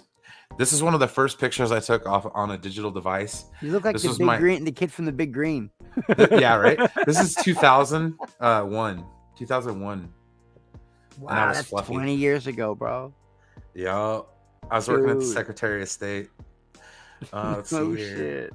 Yeah, this is when I shaved. Okay, this is the Vegas trip that I went on in 2014. The only time I've ever been to Arizona is standing on the other side of the Just and then you whatchamacallit? left. yeah, pretty much. Well, no, it's on the other side of the Hoover Dam. So like Hoover Dam's, it's on the border. This is medieval times when I got. Oh yeah, my roommate's been to a lot of that stuff. Okay, man. so when I took that picture of me like this here, that was at medieval times. yeah, they got the whole. They do like the LARPing and the cosplay and the jousting and stuff. The camo. Oh, it was stuff. fun. I lost my voice, dude. Okay, so this was actually New Year's Eve. This is the Fremont Street Experience, Old Vegas. This is where they had okay, so Blues Traveler and Loverboy were on the one stage that I was at. I watched Loverboy, and then I watched Blues Traveler, which was freaking amazing. Lover And boy. then the third stage had Vince Neil, Papa Roach, and a bunch of other people. I didn't watch Papa Roach, but I did watch Vince Neil. Vince Neil did nothing but Motley Crue songs, Yeah, and I loved it. So that when Sebastian loved Skid Row, he just kept doing Skid Row songs. But the fact that you got to see Loverboy, I don't know why it just popped in my head, but I gotta do it my way. Yeah, I know it turn me all. loose, turn me loose. I gotta do it my That just way. popped in my head when you said Loverboy. There is John Poppert warming up. Why you wanna give me the run around? I'm touching the stage, like that's how close to the stage I am for Blues Traveler. You got your little Blues Traveler hat. Oh Having a yeah, that's blast, awesome, dude. dude. I had a blast, dude. This is so much fun. New Year's Eve 2013 in Vegas, man. That's almost 10 years ago. Yeah, I know. God dang. Shit just be flying, bro. Like, Right. Oh, and then this is the world famous pawn shop. Is that really? Is that yeah? Bro, that is a silver line all the way around the building for that freaking pawn shop. That's the that Pawn no one's Stars gonna go in pawn there and shop. buy anything. Yeah. But they just hoping they're gonna get to see. But you do get to see the people. You know, you can talk to them and stuff once you get in. True. But I'll bet you the stars, the Chumleys, and the whoever the hell else, they just kind of sit there and let everybody else work for them. They come out once in a while, man. I don't know. I mean, if I don't like if the you're even there- vilified places and this like is as that. close but- as I got to LVMS, Las Vegas Motor Speedway. Yeah, it's so, that's the it's- back stretch where you can actually kind of see the track a little bit. There's something about the banking that's always made me want to see it. Plus, I've never seen race cars race in that kind of heat. I Yeah, know they got to very set them up true. different and thing. I've never seen that before, and I thought that'd be like really cool. That's why I've always wanted to see Vegas. Okay, that's me at the Hoover Dam. That's the worst selfie ever, Brian. Like if you're gonna take a Oh, I selfie know. on the Hoover Dam, show the You damn dam. Show the damn dam. No, I agree. No, see, okay, I had 2 of these at Dick's Last Resort. That is a pina colada, and it's like 42 ounce. I had 2 of those. I got lost in the parking lot trying to find the rental car we had. And then I finally found the rental car, and I got back up to medieval times, and I was like, I asked the waitress, I'm like, do you guys serve alcohol? They're like, yeah, it'll be the next time around. So I got up there, and I had like 2 more rum and cokes. Yeah, it was bad. Like, bad. Wow, This what is is that with here, the water? some history. This is Candlestick Park in 1999 when the Giants still played there their last season. Oh wow, you weren't alive in '84, were you? 84, I was born in 83. No, but you were alive in '89. Yeah, When did it happen? Was it '84? 89. 89. Yeah, the World Series stopped because of an earthquake. Crazy, Yeah, right? that stadium got damaged Yeah, in it that cracked earthquake. it. That Yeah. was so a lot of people died. That bridge collapsed. Have you ever watched that? Of course, you've watched that documentary. Oh yeah, the day the 30 series for 30. stopped for Yeah, 30 of for course 30. you did. Yeah. Oh, there's me Kaepernicking. Yeah, see, even I got into it. There's a Klingon working on a car. Be Did you me. say Kaepernick? Oh yeah, it was me calling Kaepernicking. Yeah. It's back when Kaepernick was good. This is right before they lost. This is right before they lost to the Seahawks in the NFC Championship game that year. It's my brother's Forerunner. Dude, your brother got a Toyota? He had one, yeah. An old Forerunner. It was like 87. Yeah, but those are the cool ones. That's what I mean. We call them sliders where I'm from. The old Forerunners and the old Datsun trucks that you can pimp out. Oh yeah. Yeah, we call those sliders, man. Like anything from the 80s Toyota, people love, man. Oh, here we go. So I also, being in Grass Valley, we'd get people on their way up the Hot August Holy nights. shit. Right? Yo, somebody put in the wrench time, man. Holy shit. Oh, yes, they did. And look at that butte. Wow. That's in that car? Uh-huh. Why does he need that much horsepower for a classic roadster? Holy Dude, shit. they take these up to Reno for Hot August nights. And do what? Drag race? That's a Show drag them engine. off. No, they just show them off, dude. People look at them. They'll have thousands of cars. I can't wait this year, dude. I'm working right downtown. Like, we're going to be in the thick of it. Yeah, for we have Hot car August nights shows, this but year. nothing like in Vegas and in Reno, man. Nothing. We have one here called the Tin Dusters. Yeah. That's what you call an old, we call them the Tin Dusters. And then they have Muscle Week, and they're back to back. So a lot of times they just do it together. The Tin Dusters will blend in with the muscle. But I've never seen that kind of horsepower, an old roadster like that. I've never seen anyone drop an engine like that into an old. That's a great picture, man. Like when I see that, that's a guy I'm not gonna fuck with. You look like a football player, right? This is back when you're pissed in that one. Where's the one when you got the glasses and shit? Oh, you look angry. What happened? Those are my old glasses. No, I was just confused. How do you know that just by looking at the picture? Oh, it's a selfie at a baseball game. I wasn't pissed. I was just confused. I was wearing my Oakland A's hat, so yeah, I was confused. There's my old movie friend / baseball friend, Jamie.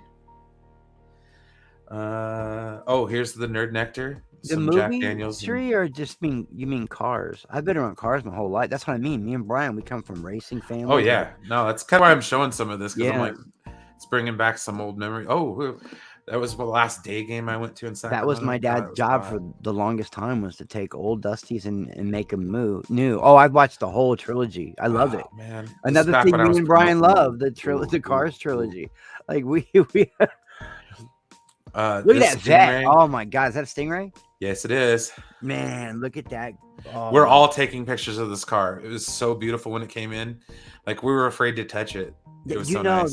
that's not my favorite Corvette, but Corvette is my favorite car. I don't It's care if they want to still call one it of the better midlife looking crisis cars. or what. The 70s Corvette- ones are my favorite. It's the crowning jewel of Chevy. I don't care what anyone says. It's the crown jewel of Chevy. And it can't be messed with. And Corvette is my absolute favorite car of all time. But my favorite is the 63 split window. That's my favorite Corvette. And then when you get to the newer ones, like the 99, the 2000, I love that style. Those first ZR1s, gorgeous. Yeah. But a Stingray, oh yeah, that's nothing to sneeze at. That's a beautiful car, man. There's me. Oh, Wow, you really look like a Klingon. Nice job. Right? Well, that was cool. I still have the kit too, the makeup kit. We're at a Giants game, but we really can't tell. You can see the cutout door. That's funny. Why number 18? Kyle fan? Well, it was the Toyota Save Mart 350. Oh. So I graduated from this place called Universal Technical Institute, or UTI for short. Therese says she wants to scream something Klingon now. Okay, so this is Dino Day. That's our 350 and a crap tea bucket. That's that's my oldest friend, The person who taught me how to tattoo, taught me art, taught me everything. The reason I have a life now is his name's Rusty, right? And I mean, he educated me on everything, Brian. This is the guy that introduced me to metal music. He loves the 33 Ford, the 34 Ford. It's like the 32 Ford. What's the really rare T-bucket Ford? Is it the 32 or the 34? Anyway, that's 34 because they started running out of metal. Yeah, that's his like dream car, dude. That's his dream car. He loves the old rat rods, you know, and that looks like an old rat rod right there. Yeah. They're basically just fiberglass bodies, and they make them easy for the students to pull them in and out. So basically what we did is this is a 2-week phase as power and performance. So the first week we stripped down the motor, we measured everything, and then we put it back together. They let us choose what kind of heads we wanted to put. They let us mess with the top end. So like, wait, why'd you let us choose heads? Were you gonna race? No, then why'd you have to? It's on the dyno. Everybody always asks me that, Brian. I feel like I've told. Yeah, I feel like.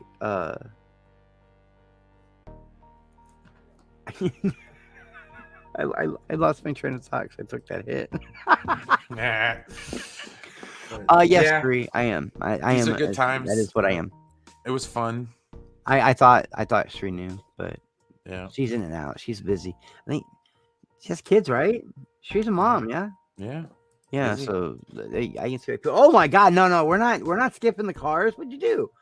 No, that yellow one backing up. Oh. Yeah, hang on. That's the shifter that they had in it. It was one of those click shifters where it's, you know.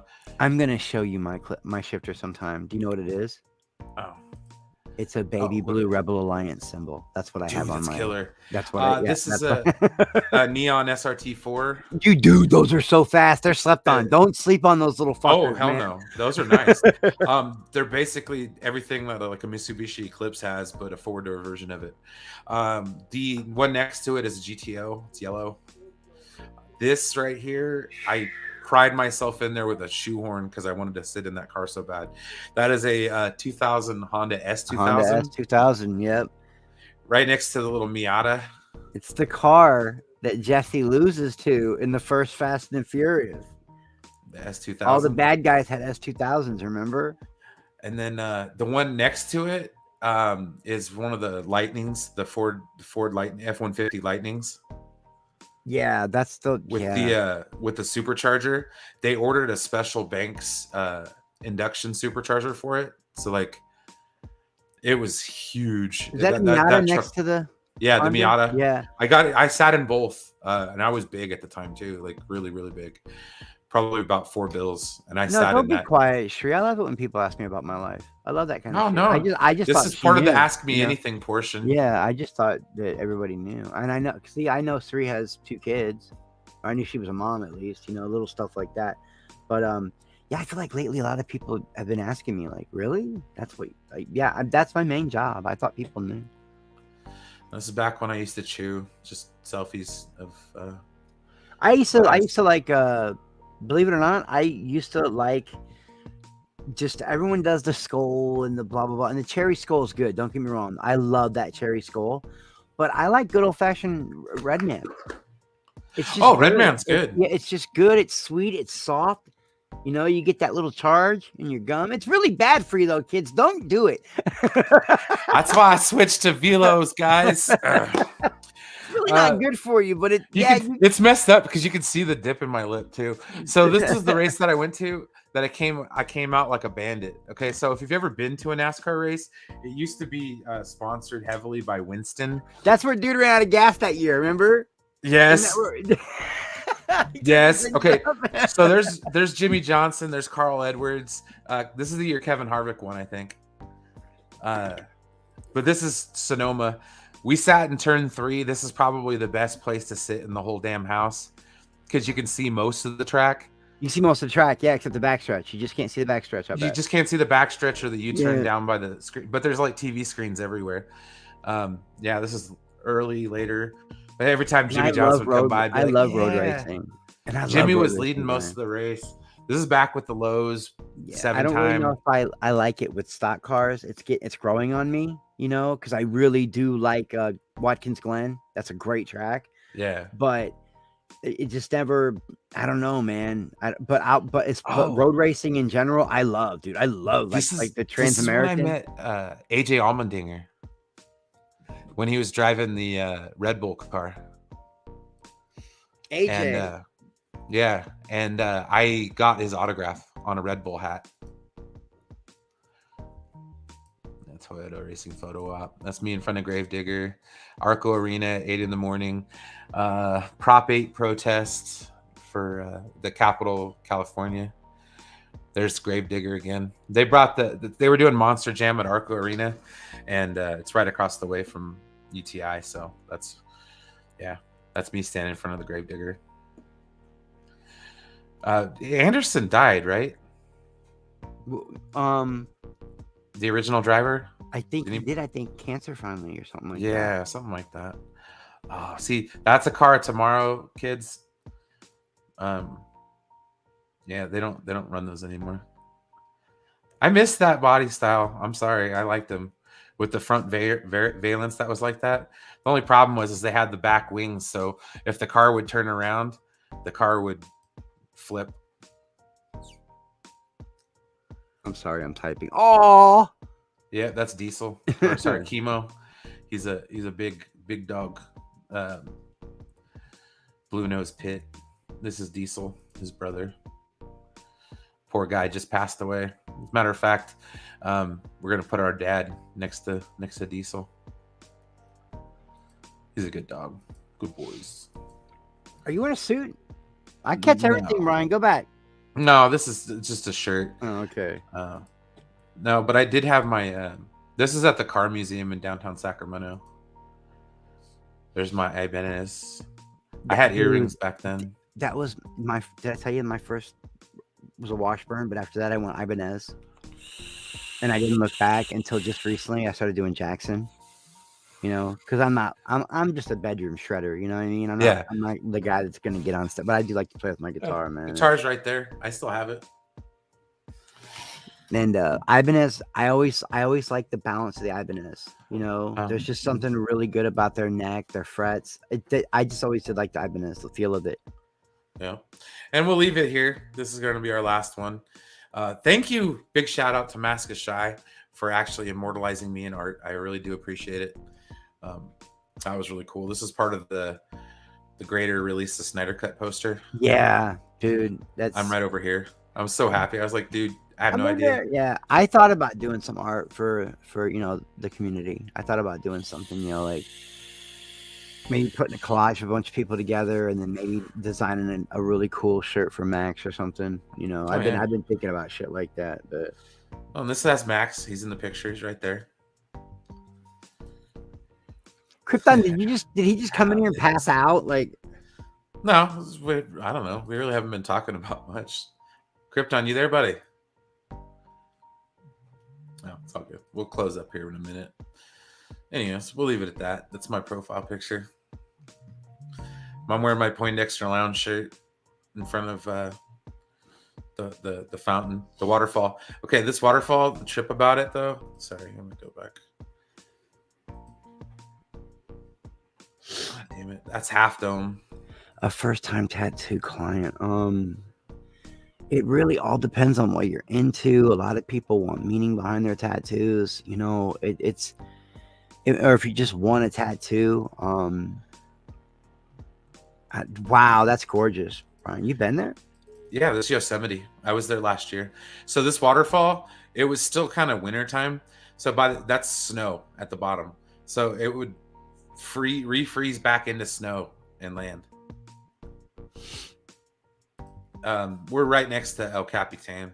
That's where they go climb a rock. The gift thing. There's my nephew grown up. But yeah, there's a better picture of it.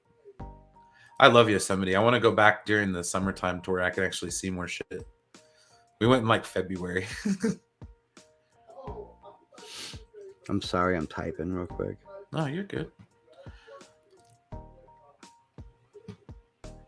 So yeah, this is a little slice of my life, guys. Glad you can be a part of it. Damn. all the snow. See, there's the good old 76 sign. I worked there for almost a decade. That is really cool, Yosemite. I always wanted to go there. My uncles always wanted to go there. Me and him are like, I got an uncle that's only like 12 years older than me. You know what I mean? Yeah. So he's more like a brother. I spend all my time with him, and he has such a violent form of mental illness where he starts to hate his life. He'll start to believe he's like not a good person, and he gets all in a funk, and it makes him want to drink, and he just has this really bad temper. But whenever I take him camping or take him out in the woods, he just chills, bro. It's like that's like his Prozac, and he's always wanted to see Yosemite. Oh, I love it, man. It's nice. I went there once when I was a kid, and then we went back this last year. It was beautiful. This poster's behind me. Yeah. I've noticed your poster 100 times, man. I really. This is when I actually got it signed. This is down in San Francisco at the Star Trek convention, 2012. Oh, good Lord. I can't remember where Billy got his, but I know they only made 1,000 of them.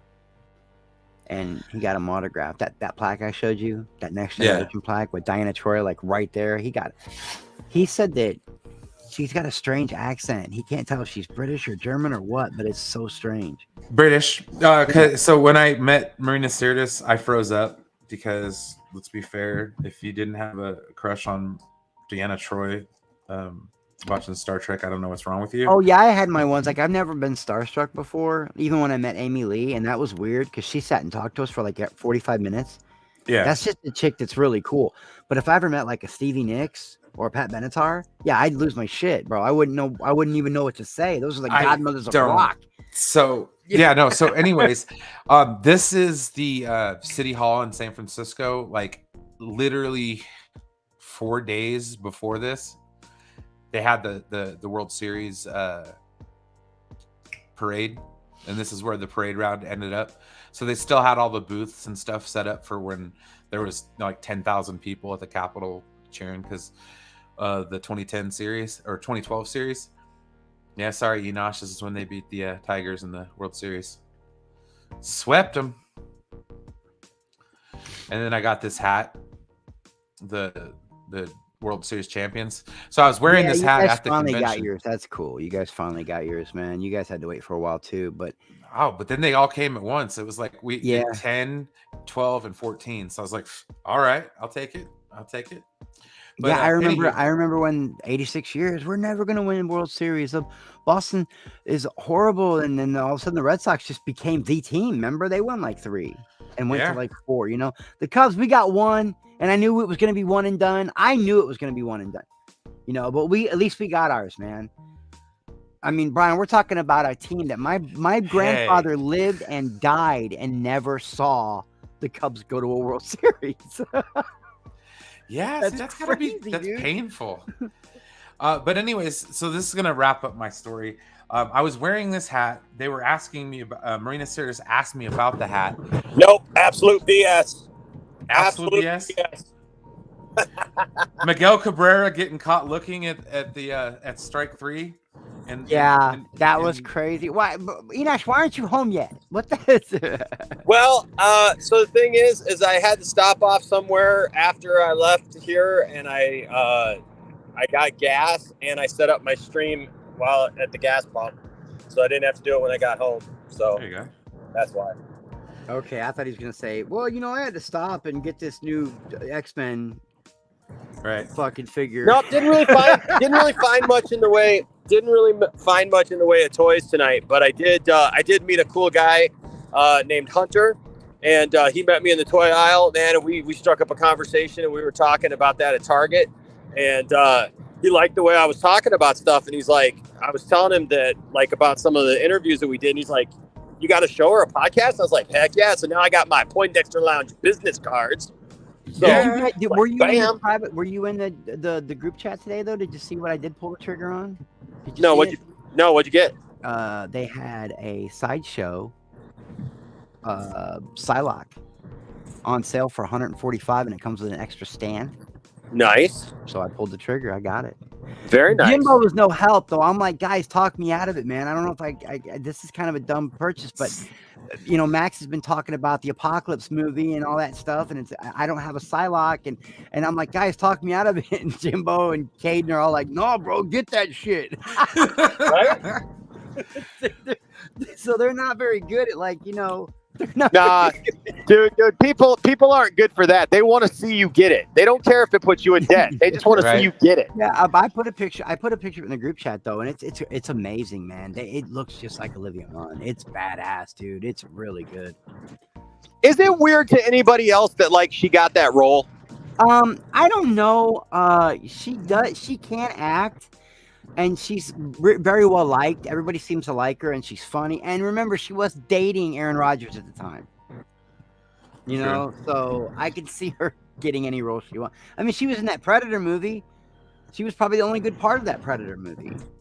So I don't know, but it always did strike me a little bit. It just seemed weird that she went from like Fanboy's Wet Dreams on G4 to Attack to of the Show, all of a sudden she's Psylocke. Yeah, red carpet, A-list Hollywood star in an X-Men movie, with guys like Michael Fassbender and you know what I mean? That's exactly. crazy. That's what I'm saying. Crazy. It just I don't know. I mean, look, she's very pretty. I mean, she would have made a good Wonder Woman actually.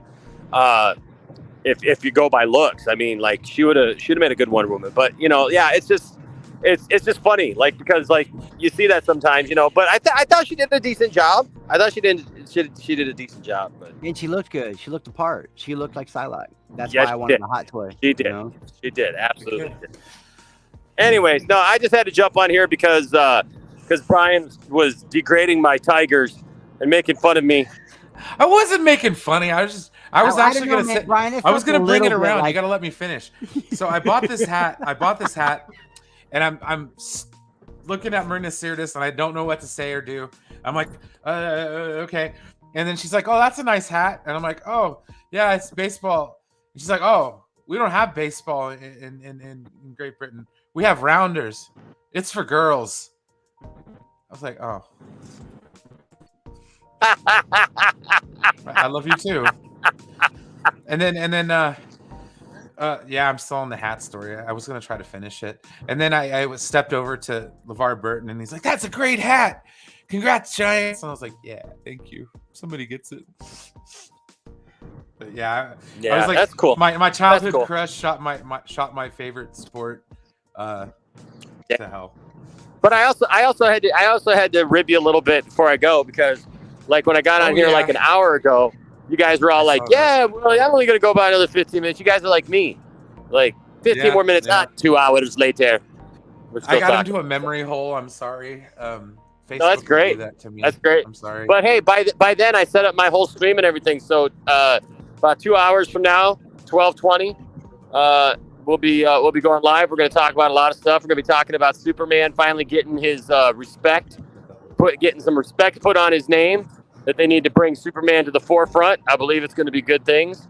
And then, of course, a lot of these other little DC projects that we've been talking about for the longest time that everybody's like, oh, they're definitely getting made and everything's going to happen that's been announced. No.